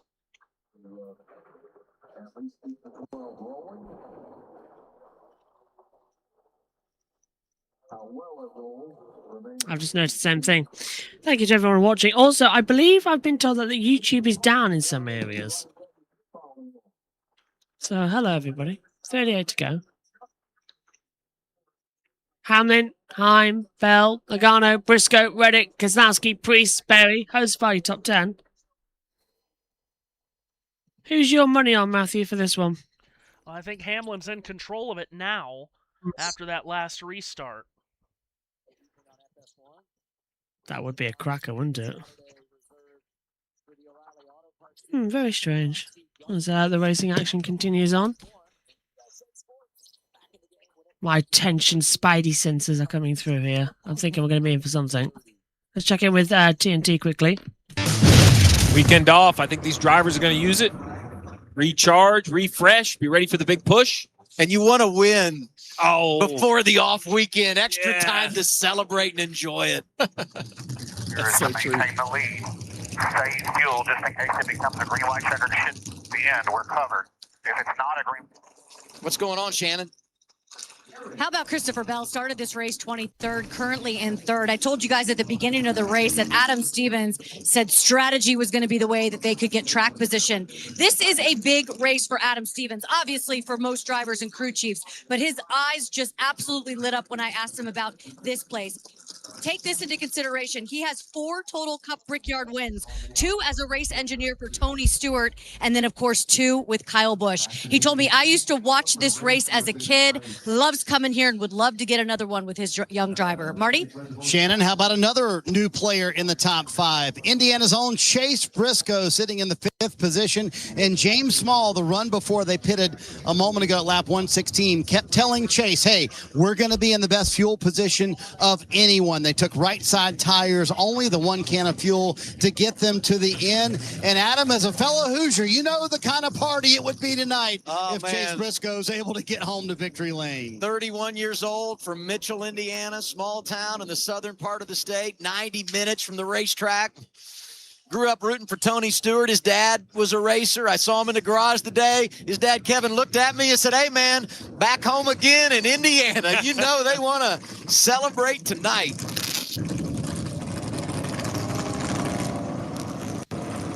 Let's go back up front to that 11 car. Denny Hamlin lists some radio. Get with the 20 and ask him for the same thing, please. And please, let's work together here. You just saw what happened with 2 cars that didn't work together, Heim and Logano, on that last restart. He's saying, hey, I like the teamwork with Christopher Bell. I'd love to have a repeat of that. I think Christopher will be happy to help this 11 car, unless, something happens. Yeah, I mean, just think back at the races, though. These two have been battled. Matthew, I hope are you leaving us or am I taking over the stream? What's going on? How's that? We're getting ready for the green. Hello to everybody on USN who's we're now taking over as we're still getting ready for the green flag to go out. JT, the tension's rising here, isn't it, at the moment? We're getting ready for a good race. We are indeed. As we come across, lights are not. Yes, they are out on the pace car. One to go. Yep. Here we go. The tension rises. We're in for an interesting run. What happened to Zilic? Just got caught up in the wreck as well. He's BTW. Several drivers getting caught out. Hello, Matthew. Yes, guys, obviously any race, especially this race, pains me to have to leave, but I do have a family emergency to tend to.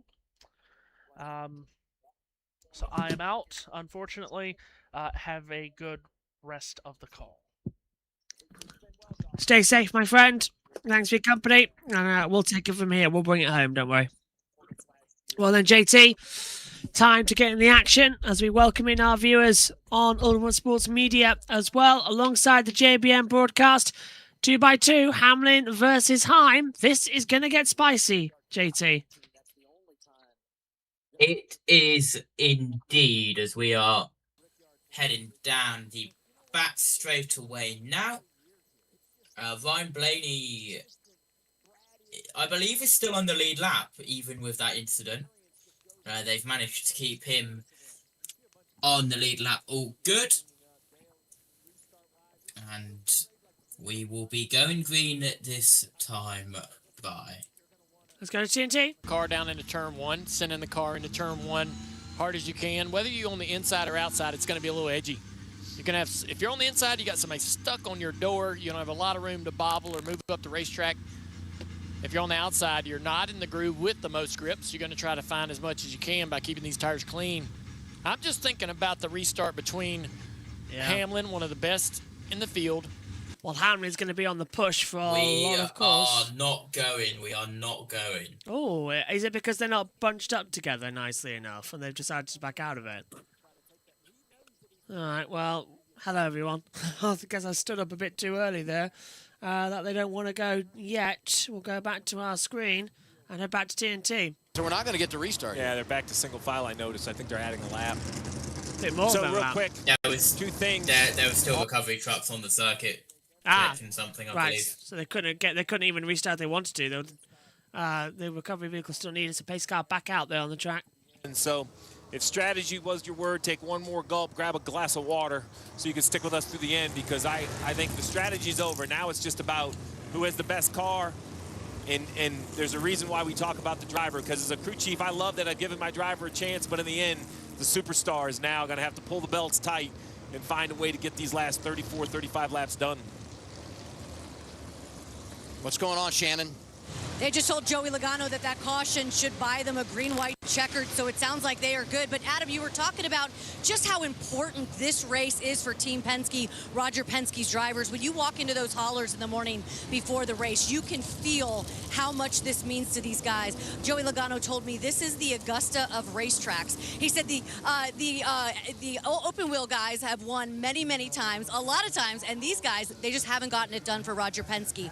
Joey has had his heart broken at this track. He's finished second twice, and last season they played strategy right, were in the position late, and had a tire failure. He said that was the one that really stung. Right now he's in third, Marty. Shannon, I can't help but think about Denny Hamlin right now. He has come so close so many times here at the Brickyard. 4 third-place finishes. This would make it so Denny Hamlin gets all of the crown jewel races. He would complete the Grand Slam. And Dale, when I asked him earlier this week, would you kind of be calculated at the end of the race, or would you willing to be a little more desperate to win this one? He said, I would lean towards desperation. This one means everything to me. So kind of put me in that mindset, Dale. What's going through Denny Hamlin's mind right now?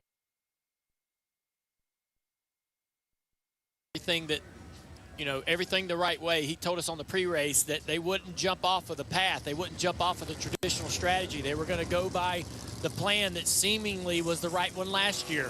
and it's given them another chance to be in position to win this race. It's up to Denny now behind the wheel. No more coming to pit road. No need to save fuel. It's all on him. And against the rest of the field, I take Denny Hamlin most every time. Which should mean also, JT, that this ending of the race is going to be flat out action run. And I think we are going to be an absolutely brilliant run. Are you ready for the last 34 laps? And they're still not off the track, JT. What's happening with the AMR safety crew? They were not off the track and the cars were nearly there. That was way dangerous. It's fine. Yeah, that was dangerous. It was not dangerous at all. They were getting off the track and the pace car was there. It's fine. Oh, man's up. I think that was dangerous, but JT says it's fine. He'll take his point then mine. Anyway, is it Hamlin or Heim? Logano and Bell behind. 34 laps to go. The Brickyard. 400. Ready. Ready. Up to the line. We don't need to do anything else. The green flag falls. We're racing again at Indianapolis. Hamlin gets a good start. He's going to come over immediately and block Corey Heim. Heim's on the outside and gets the push from Logano. Heim cuts down low mid-one and gets ahead of Denny Hamlin. Logano's under attack now as well from Christopher Bell. As Hamlin goes to the inside, he's gone below the line at turn 2. Hamlin trying to get ahead of Heim. It hasn't worked and almost caused a massive accident. Denny Hamlin is absolutely all over the place as Christopher Bell goes to the outside line and Bell takes second. Logano's coming through. Hamlin pushing Logano to the low line as they come in towards turn 3. It's all blown up. Logano losing out now as he's trying to get past Hamlin, but he's being caught as well by Keselowski and Briscoe. Briscoe clears Keselowski. Logano clears Hamlin, and now Briscoe wants a taste of the party, and he's got through on the inside line down to turn 1. Corey Heim leads from now second place Christopher Bell. What happened there to Hamlin, JT? He's dropped back massively. Yeah, he got a little bit too pushy there with 34 laps to go now, 33, as we continue now through turn 2. And down the back straight. Here we go again then. Heim leads Bell by 0.3. Is Bell going to be in the mix of this? That would be a surprise. Remember last year and the awesome start he had. How did Hamlin, though, bottle that start? And now Stenhouse side by side with Michael McDowell. So McDowell goes through. On board, there's the in-season challenge. Gilliland 21st, Blaney 30th now over the line. That $1 million going the way of Gilliland as we attack still now. Right, here's a replay, JT, of the restart. Logano pushes Corey Heim and Hamlin almost goes door to door with him, and then Hamlin's just got nothing at all by 1 and he into 2, almost goes off the track. Yeah, very, very low for Hamlin. Tried to go to the inside and Heim just stayed on the white line. And, well, if a car is already on the white line and you try to go up the inside of that, then you're definitely going to be on the 8th. And what a fantastic run we are having here with 31 laps to go at the Brickyard. Heim, Bell, Logano, Briscoe, Hamlin, Keselowski, Berry, Priest, Reddick, Busher, the top 10. As Hostfar's now dropped to 12th position, he was our pole sitter today. He's got a lot more time to sort of gamble upon as they come through turn 2, pit road. Momentum, a track no where pit passing road. is so difficult. Can he find a way with 31 laps to hope the long run? I mentioned restarts has been the weakness, long run the strength. If there's any track that long run doesn't normally come into play, it's here. Will it work out? We have Hocevar back here going by the 54. Todd Gibbs also trying to recover. Still a lot more pressure then coming through. Heim leading by 0.7 of a second now, JT, and there's a lot more like woof going on in the racing action right now because we know we could be in for a big race ending here. yes, we do always know that here. at Indianapolis across multiple racing series that run here. 7/10 lead out in front. We're looking at the battle for third, Logano and Briscoe. Logano in front by 0.2 of a second. We are still pushing as Logano holding off from Briscoe down towards T3.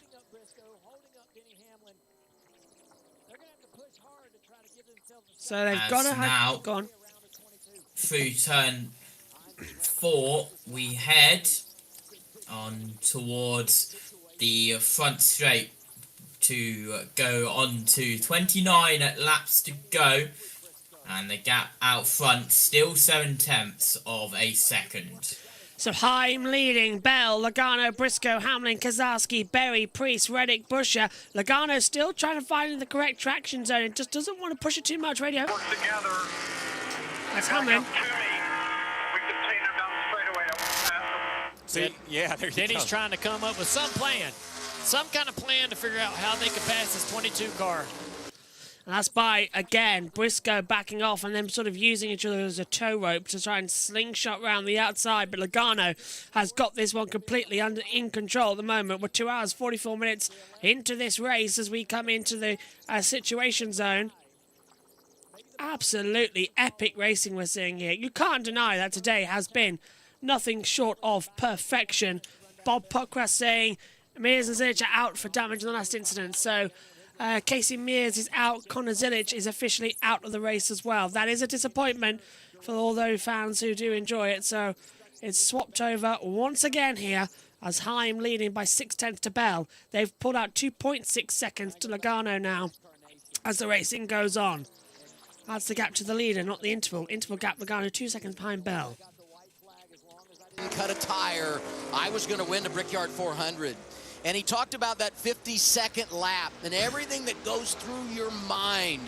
And I think now about the situation for Corey Heim, you know, on the big stage and everything that goes into winning one of these races and now being out front and having to manage this for 30 laps or so.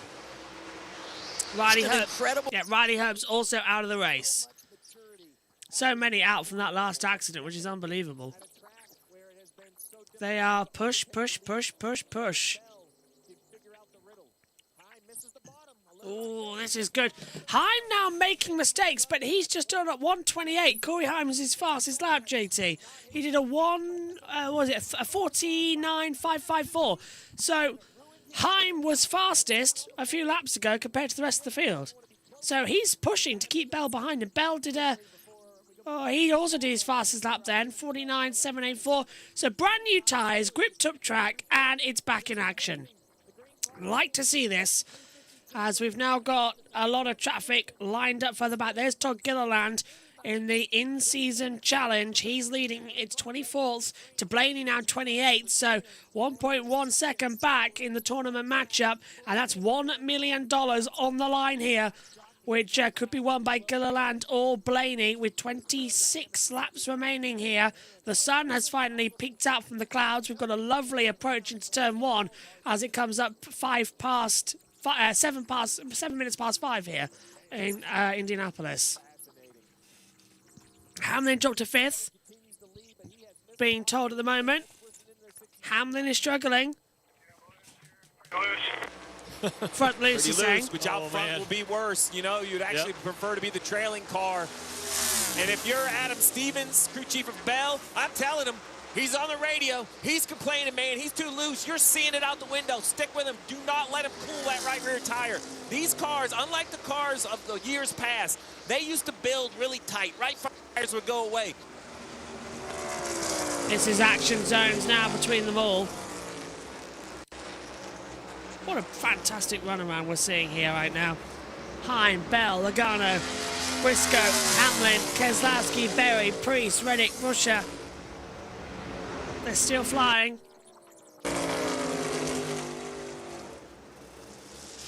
Into the short chute at 3 and 4.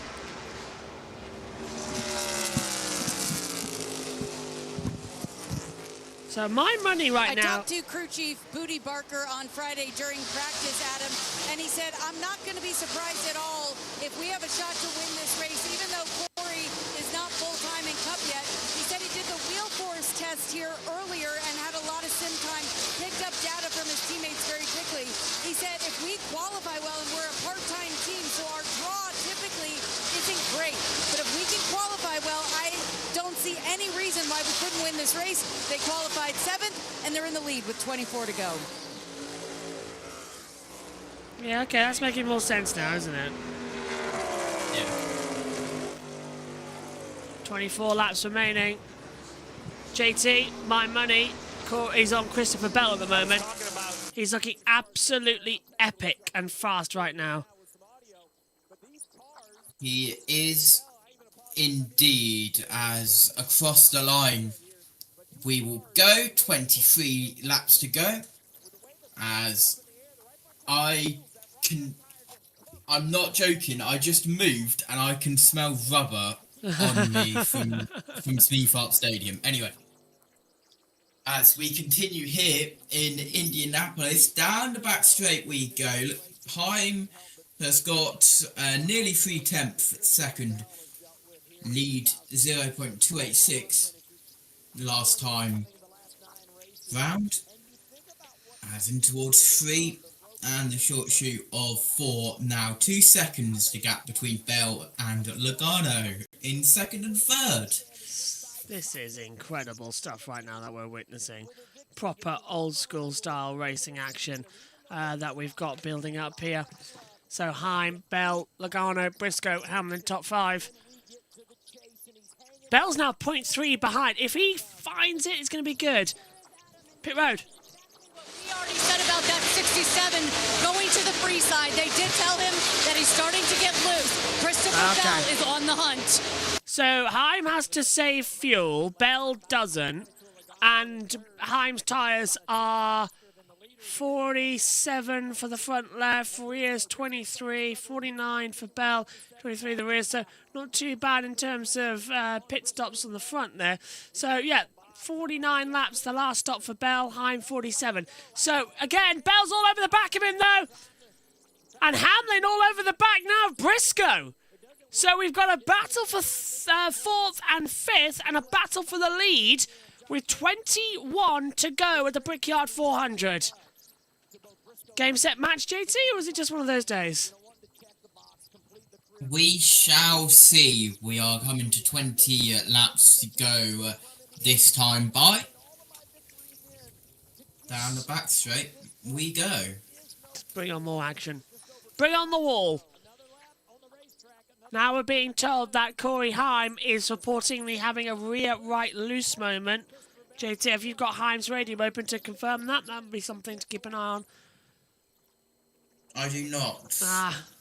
Rear right apparently stepping out on it for him. I have Gibbs, Hocevar and Van Guggenheimer. I should probably get Heim's radio. Yeah. Bell too actually on this front because he's still going to go at it, hammer and tong now.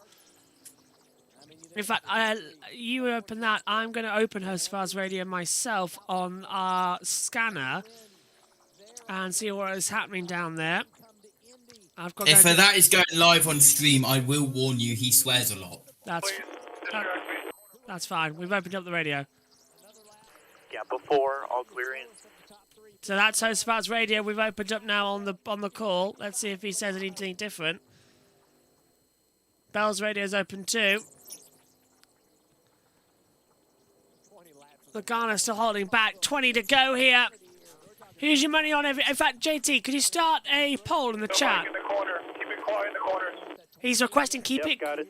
Yeah, keep it quiet in the corners. Let's go pit road. Last week, and he did tell me it was a huge shot in the arm, but he said it's not time to start celebrating the momentum. Making the chase is just part of the goal. They want to contend, and like you said, all of the talk about Denny Hamlin never winning this race, never have won this race. Joey Logano in the same boat. He said, this is the #1 race on the list that I want to win. The dream of kissing the bricks is a real thing. Well, I'll tell you this right now. Heim and Bell 1-2, but Logano is closing that gap up, JT. He is hand over fist, bring it in the battle. So this is all go, go, go for the end of this race. And I can't wait to see what we're going to witness because I think Joey Logano might be on for back-to-back race victories. Finally, one last time out. Is he going to have one here? JT has started a poll in the chat. Who's going to kiss the bricks today? Heim, Bell, Logano or other? Get your votes in right now. And we'll end the stream with, let's say 10 to go. That might be something. Heim closing in on his first victory. Hopefully we're not ending the stream with 10 to go. I hope we're just ending the poll with 10 to go. We'll end the poll with 10 to go. We're not going to end the stream. Yeah, goodbye, folks. Bye. This is looking good. When was the last time Corey Heim... Corey Heim hasn't won this year, has he, in the Cup Series, has he? Am I making that up? He's won in O'Reilly and in trucks, but Heim could be on for his first win at the Brickyard. I need the Oracle back, because that would be an information on that I need to ask him about Jeff Gordon coming in there. No, he won at Coronado, didn't he? Oh, did Heim win there? Oh, yes, of course he did. That race has sort of gone out my brain that it actually happened as well. We cover so much, I forgot that. So he's on for his second career win. Actually... 5.5, growing to 6. That's his radio. That's a horrible echo I've got in my ears, because I've got Sorry. both. I'll say and this, though. He hasn't won in O'Reilly, by the way. Is he not yet? So it hasn't been Heim time yet. That's a shame. I wonder where Seth is as well. I think he was supposed to be on the city. To come into it. Heim 23-11. Looking for it. Well, it's going to be a 23-11 victory, but not the one we were thinking. And that's something that's surprising me as well, as I'm sure it is you at home.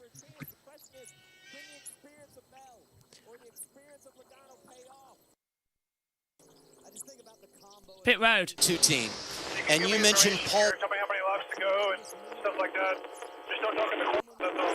15 to go, 1-5. So 15 to go, 1-5, and he's saying, look, don't talk to me in the corners, talk to me on the straights. So that's limiting exactly how much they can talk to him there, JT. But Heim's requesting very little thing on the radio. Logano. Almost a second back. Don't talk to me in the braking zone. Cut it in half. Logano's pretty sure he's going to catch him before it's over, which is going to help you. So Logano's confident that he's going to catch Bell. So if Heim just keeps his nerve and stays out front, he's going to win the Brickyard 400. That would be something and a half. How epic would that be? Pressure. I hate the in-season tournament flashy graphic thing, because I always think it's a caution. Anyway. Me too. Several times. 5-6. That's a gap, about 5-6 car lengths. Matthew. I hope you get back soon.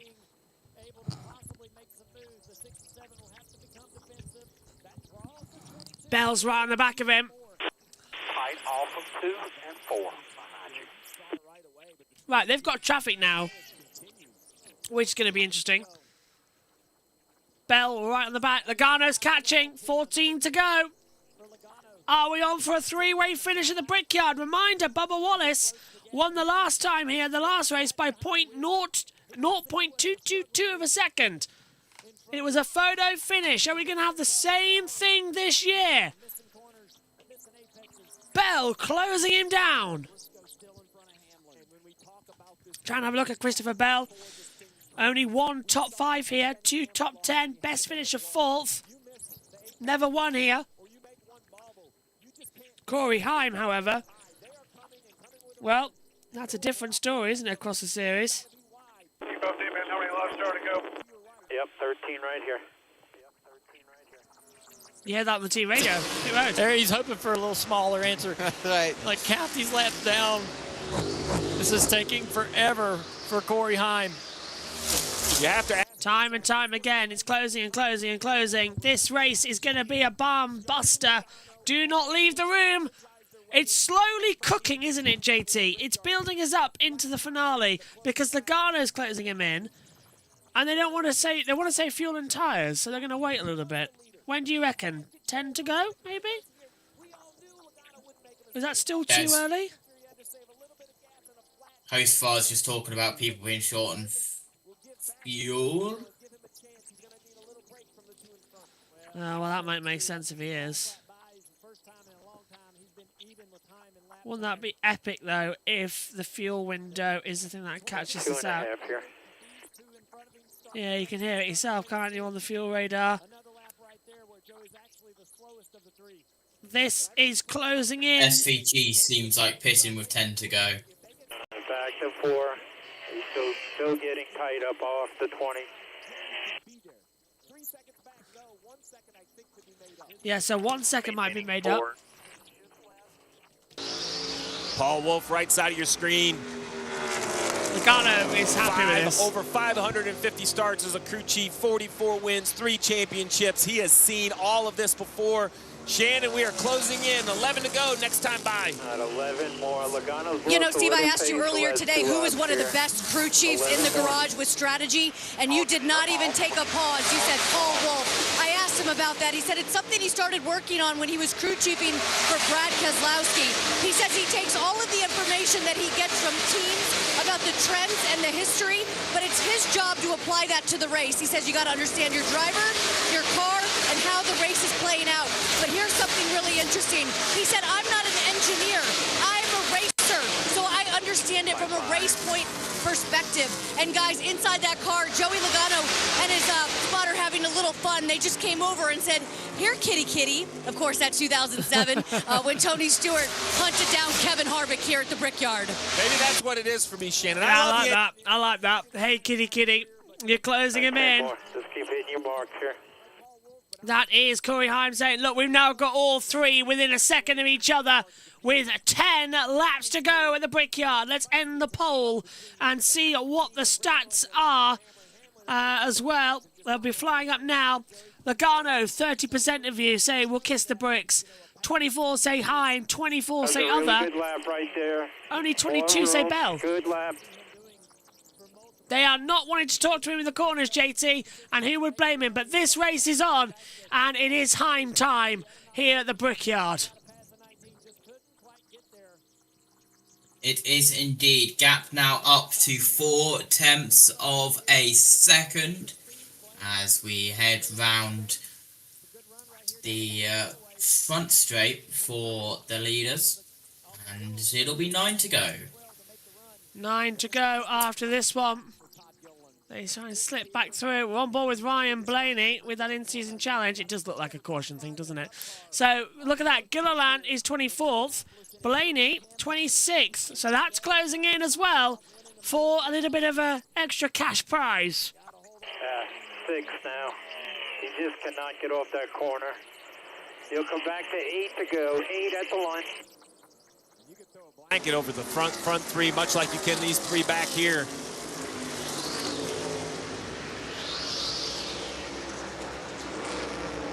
And there you see the separation out front. A little distance now for Heim. Looking back at Bell, 0.4 of a second now.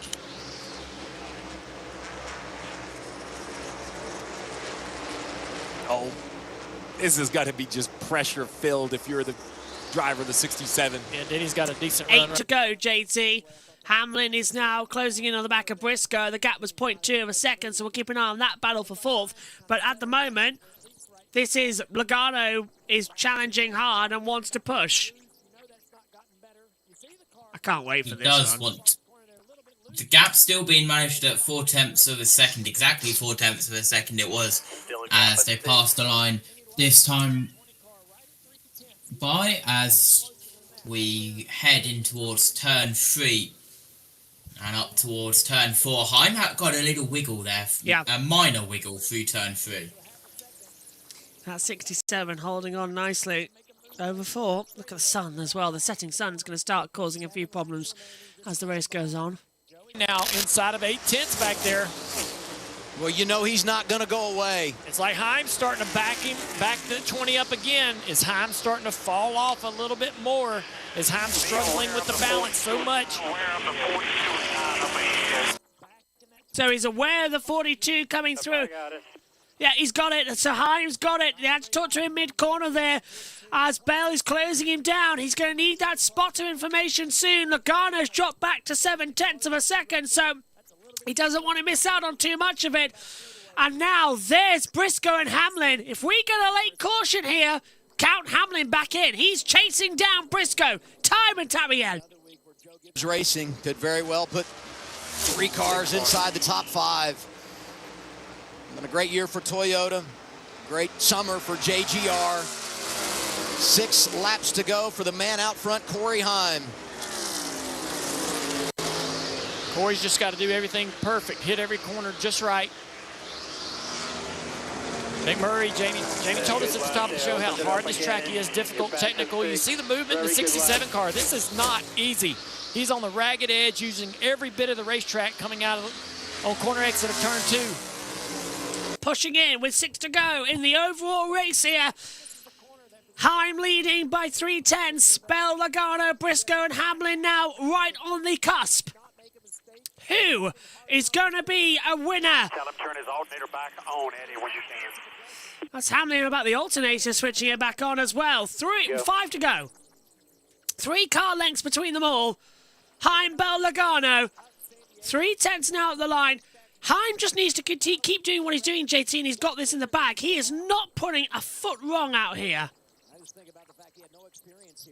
Yeah, exactly. Gap now back up to 3 1/4 tenths of a second. We are now within 5 laps to go as we head down the back straight. This time by. Heim closing again. There's a gap of 5. You're okay, but Bell's got such a run coming through in turn 3 into the short chute before 4. Heim's going to have to go defensive. Logano's being wheeled in as well. It's like bringing in a fishing line. Out of 4. Down the start-finish straight once more.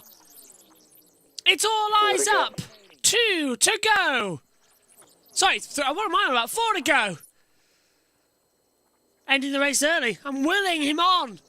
Corey Heim to win would be absolutely amazing. He's got through 1 and 2. He's had the most laps of anyone today out here as well. Back to 6. He's closing in. 3/10 was over the line. Ty Gibbs, by the way, with his position, has locked himself into the chase. So has Ryan Blaney, Tyler Reddick, and Denny Hamlin. They are in, confirmed. Here we go. 4 At will the come moment, 3. Todd Gilliland will get the million. You keep an eye on that, JT, because I'm not going to be able to remember that in all this drama at the end. So at the moment, Gilliland with the million. Gilly for the millie, as they put it on earlier on.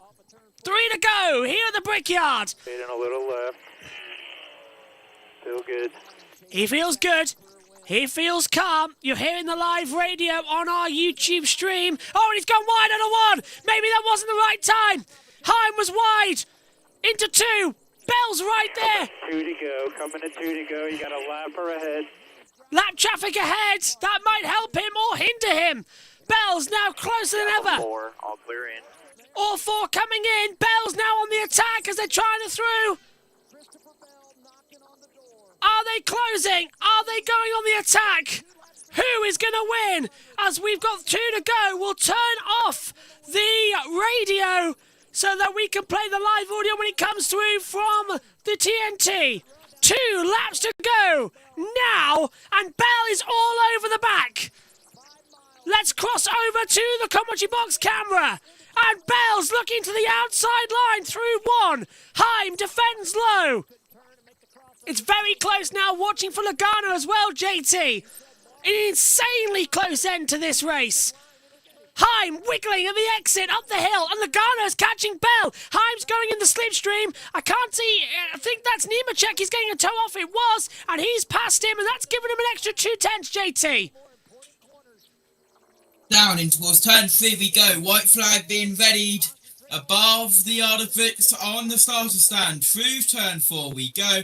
Heim has a good lead and he will go on to the final lap of the Brickyard 400. White flag is out, sponsored by Credit One Bank for the Brickyard 400. 1/10 of a second separates Heim and Bell, and then it's Logano back as well. Over the line, that little toe from the 42 has given him an advantage, and it's closing on.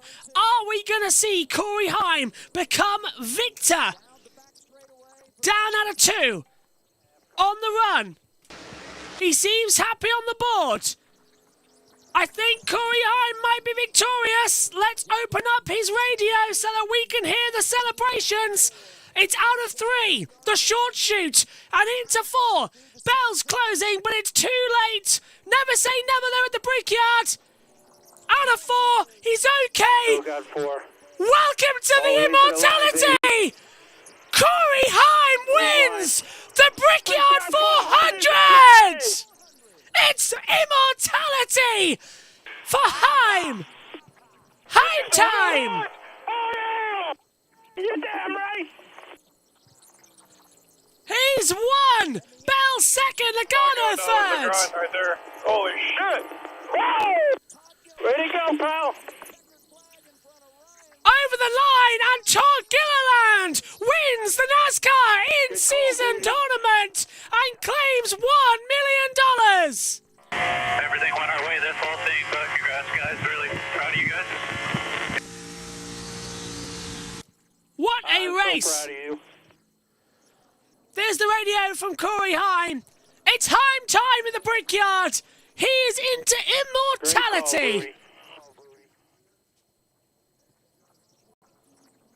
What do you think about that then, JT? What an epic end. Holy crapola. Let's go Good get some bricks, race boys. at Indianapolis, and an unexpected winner as well. That is what we needed. It's another victory for 2311. It's back-to-back victories for 2311 here at the Brickyard 400, with last year's race winner being Bubba Wallace. And now the 67 comes to the line and will go for a celebration of kissing the bricks. Charles has said 2311 will have prime drivers next year and a mediocre driver in number 23. That's harsh. Thanks, Bob, everyone. There's the spin just in front of the bricks, not on the bricks. It's the 67 Heim time victorious. Let's head down to TNT.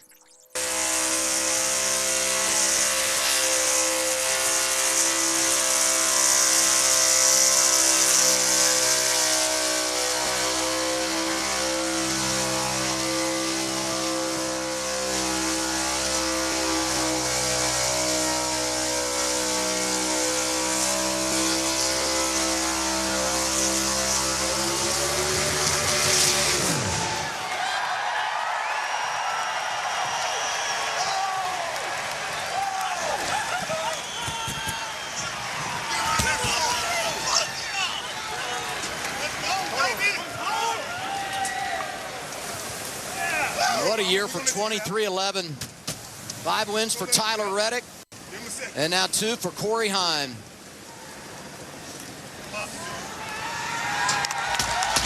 Here's Marty Snyder.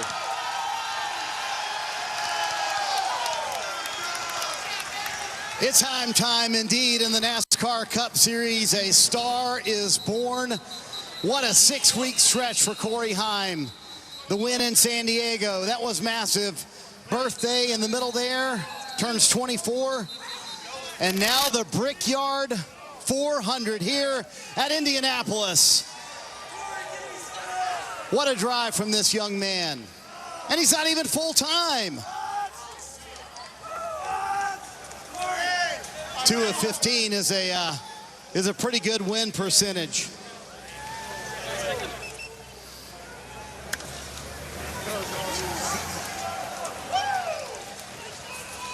Corey, driver's dream of winning here at Indianapolis.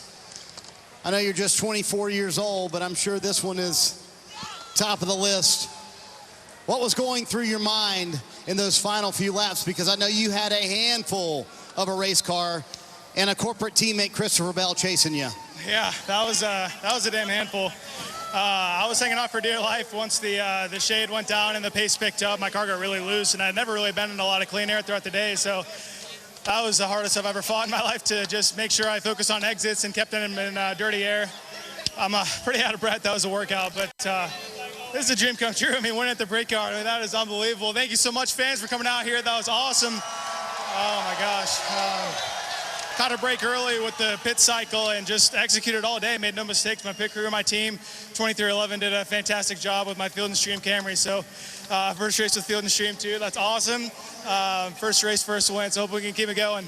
What did you tell me before the race? You said, I've had to learn how to be more aggressive on restarts. Walk me through that restart with your boss, Denny Hamlin. Yeah, I just had to be aggressive. I mean, it's for the win. You know, I would have to see it back to see if I really did anything wrong, but I think we both know we're racing for the win, you know, but he has every right to be a little frustrated with me, but I feel like he probably would have done the same thing. So, yeah, I just had to be on top of it.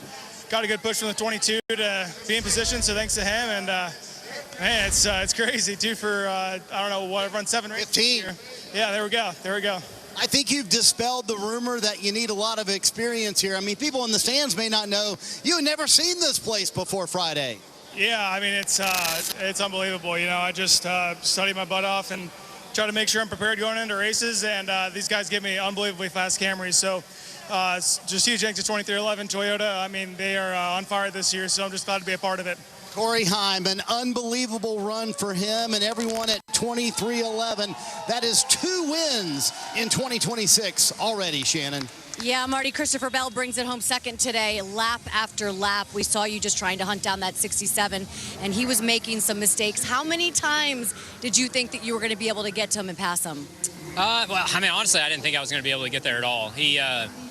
My guys were telling me he was going loose, and I knew that really that was going to be my only opportunity. Was a mistake from him, and I knew that whatever it was, 35 laps was a very long run, and I just needed one bobble.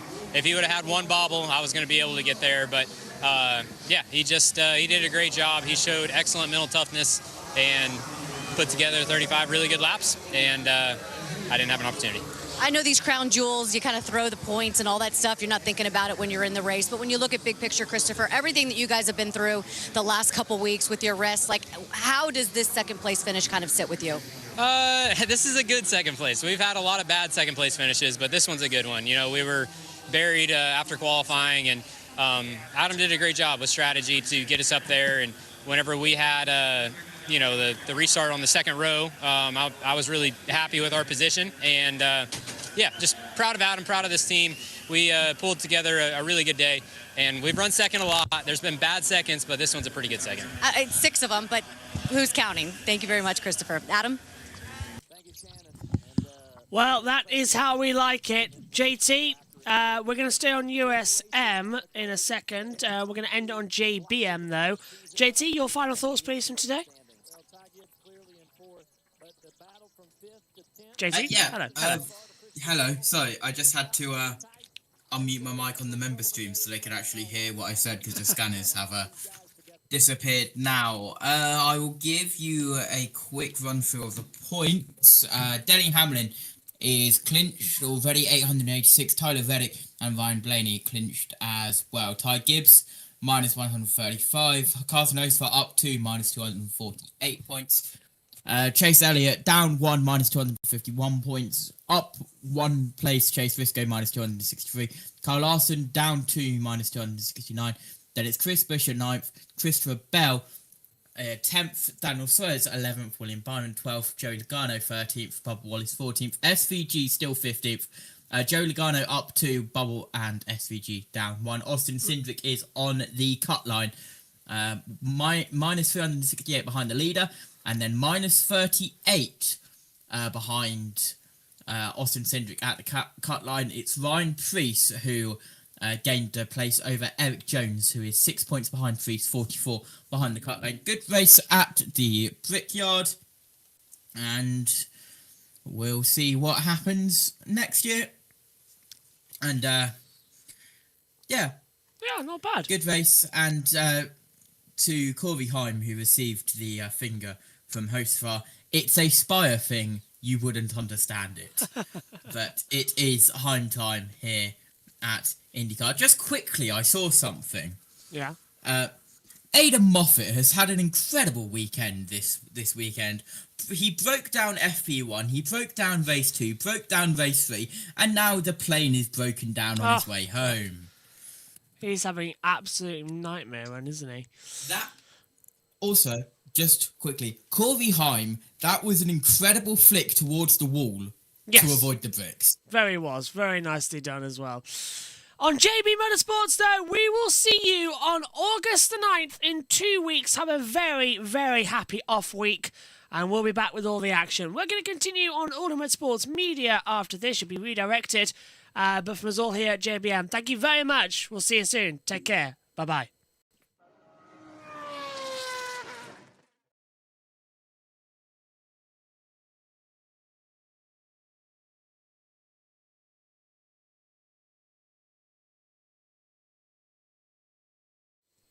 And to everybody on Ultimate Sports Media, thank you very much for joining us. Let's have a quick word. Marty has caught up as well with Denny Hamlin. Let's check in with the boss man, Denny Hamlin. And Corey just told me, he said that final restart, Denny's probably mad, but he would have done the same thing. Kind of walk me through that restart from your perspective. Yeah, I mean, everyone's trying to fight to win the race. And you know, when you're clear by an inch, you're going to take that inch. And so, you know, it's really more on us and the 20 and the 19 of just not orchestrating good pushes there, and we came detached at the wrong time. You know, I thought the 20 obviously was on board with getting us the push. It just was way too early before the restart zone. I can't go until we get to the restart zone, and you know, he said that Briscoe was on him way early or laying back, one of the two, and yeah, just that's how you lose them. You just don't. You know, these restarts, when everyone kind of knows when you're going to go, it's about the pushes. That's essentially where I got the lead from the 67, the restart before. So it just came back the other way around, and you know, then I tried it. Maybe it was in there just a hair into turn 2, and you know, you shut the door. But I mean, yeah, everyone's fighting for a big Brickyard victory. You and I talked earlier today about how bad you wanted this one. You were in the perfect position.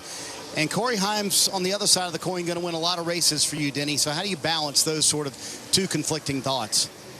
Well, it's earned on their side, and it's, you know, on us as a team on the other side. So, you know, there's nothing,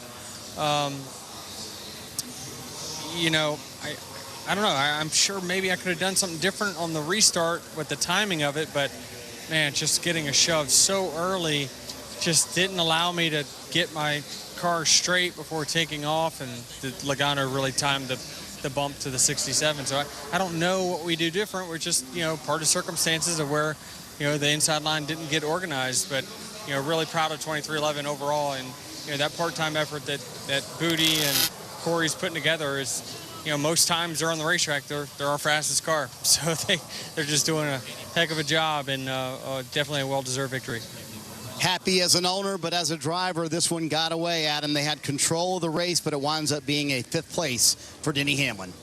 You know, he's going to relive that restart. But, Dale, I'll give you the credit. You mentioned it right away. You didn't see the hand out the window. Now I understand what he was saying and how they got gapped. So the help came too early. He didn't feel like he could step on the pedal, and then they ricochets the 20 back kind of off his rear bumper. Yeah, I mean, Denny will tell, you know, Denny would probably say, I don't put my hand out the window. We still know how to have good restarts without that. But that's just an easy identifier for the car behind you.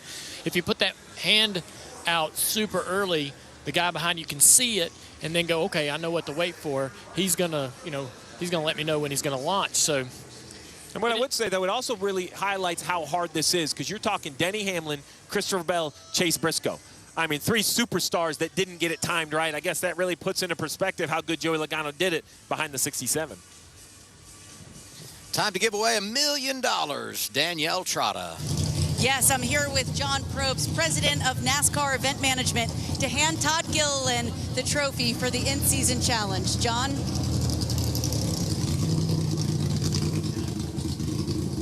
Todd, congratulations. You and your team deserve it, man. Thank you.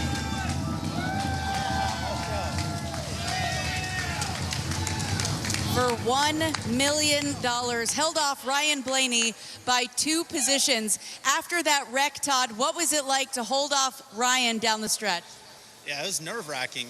Even though we were 24th, 26th or whatever, yeah, it felt good to feel those nerves of like someone chasing you down and for something meaningful. So, yeah, it seemed like we just barely skated by every single round. It was just, yeah, we did what we had to do. So we weren't great today, but we made the most of it and came out of here with the in-season challenge champion. So we'll take it. It's a huge thank you to Grillo's, Loves, Ford Racing, everyone at Front Row Motorsports so much. We still got a long ways to go, but this is something to celebrate for sure.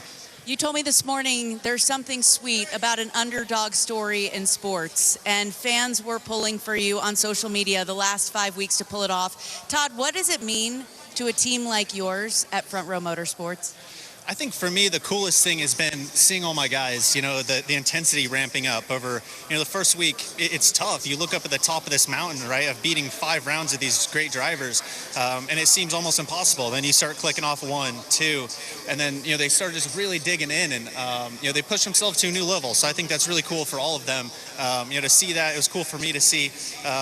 Yeah, it's just hopefully we can keep this intensity up. I think we always found just a little bit more in all ourselves. So really pumped. To take Front Row Motorsports through 5 rounds of great drivers is really, really cool. Yeah, 2 of those, Carson Hocevar and Chase Elliott. A lot to be proud of, Todd. $1 million. Steve Letarte said, I'm going to try to convince Todd to join a few country clubs so we can go golfing. Will you take him up on it? Absolutely, yeah. Steve's my dog, and that's really, really cool. So just what a special place. Looking around at the Brickyard, competing in the Brickyard 400 is cool enough. So we'll have to figure out what to do with $1 million. How about a steak dinner for these guys? They worked hard out here all day. Absolutely, they deserve it. They deserve all of it for sure. Congratulations to Todd Gill and everyone at Front Row Motorsports. $1 million in the in-season bracket challenge, Adam. I want a spot in the foursome when you guys get these I'm new clubs Googling going. it. I didn't have any in mind, but now that he's agreed to it, I'm searching what I should send him. Pretty awesome, man. I've enjoyed this past 10 weeks, Adam. It's been a lot of fun, guys. We saw a great race today. Yeah, so fun. Thank you guys for being here. NASCAR Nation post-race is coming up, reacting to the Brickyard 400 in 2026. And the trophy goes to the 24-year-old from Marietta, Georgia. His name is Corey Heim.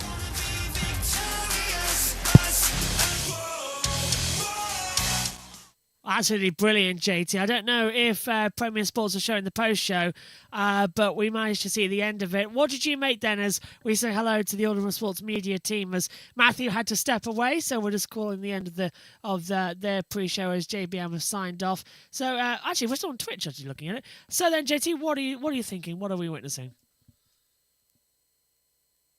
What we are witnessing here is home time, JB. Yes, I think we are. And 23-11-1-2 technically? Technically, yeah. I think we can count that. Joe Gibbs involved in there as well. Well, no, because Denny Hamlin finished 5th, didn't he? 5, yeah. Hamlin dropped to 5th in the end down there, so he lost out Because of at the end. that bad restart, yeah. Yeah, missed out badly at the end of all that little drama and melee as it comes into it. So that's not entirely great, but how it goes sometimes. We're going to call it there. JB and JT are going to head off to bed now. Matthew is back, and on behalf of Matthew, thank you to everybody who's tuned in to the Ultimate Sports Media. Make sure to like and subscribe to the channel. We are back on YouTube on this network, and we've got a lot more action coming up over the next few days and weeks and months. We are back in business after a rude interruption, and JT, you're going to be a busy boy again. Are you ready for it, with a new headset coming to make your life a bit easier? Yeah, going to be really, really busy now, even with JBM, USM, and some more stuff behind the scenes that I'm planning. So, yeah. Well, I hope you have a great time, and thank you to everybody for tuning in. We will be back in 2 weeks' time for the NASCAR Cup Series action, as we will go racing for the last few races before the chase. From Matthew Owens, Joshua Birch, and Josh Turner, thank you very much for your company here at the Brickyard. We'll see you in 2 weeks. Enjoy your holiday. Bye-bye.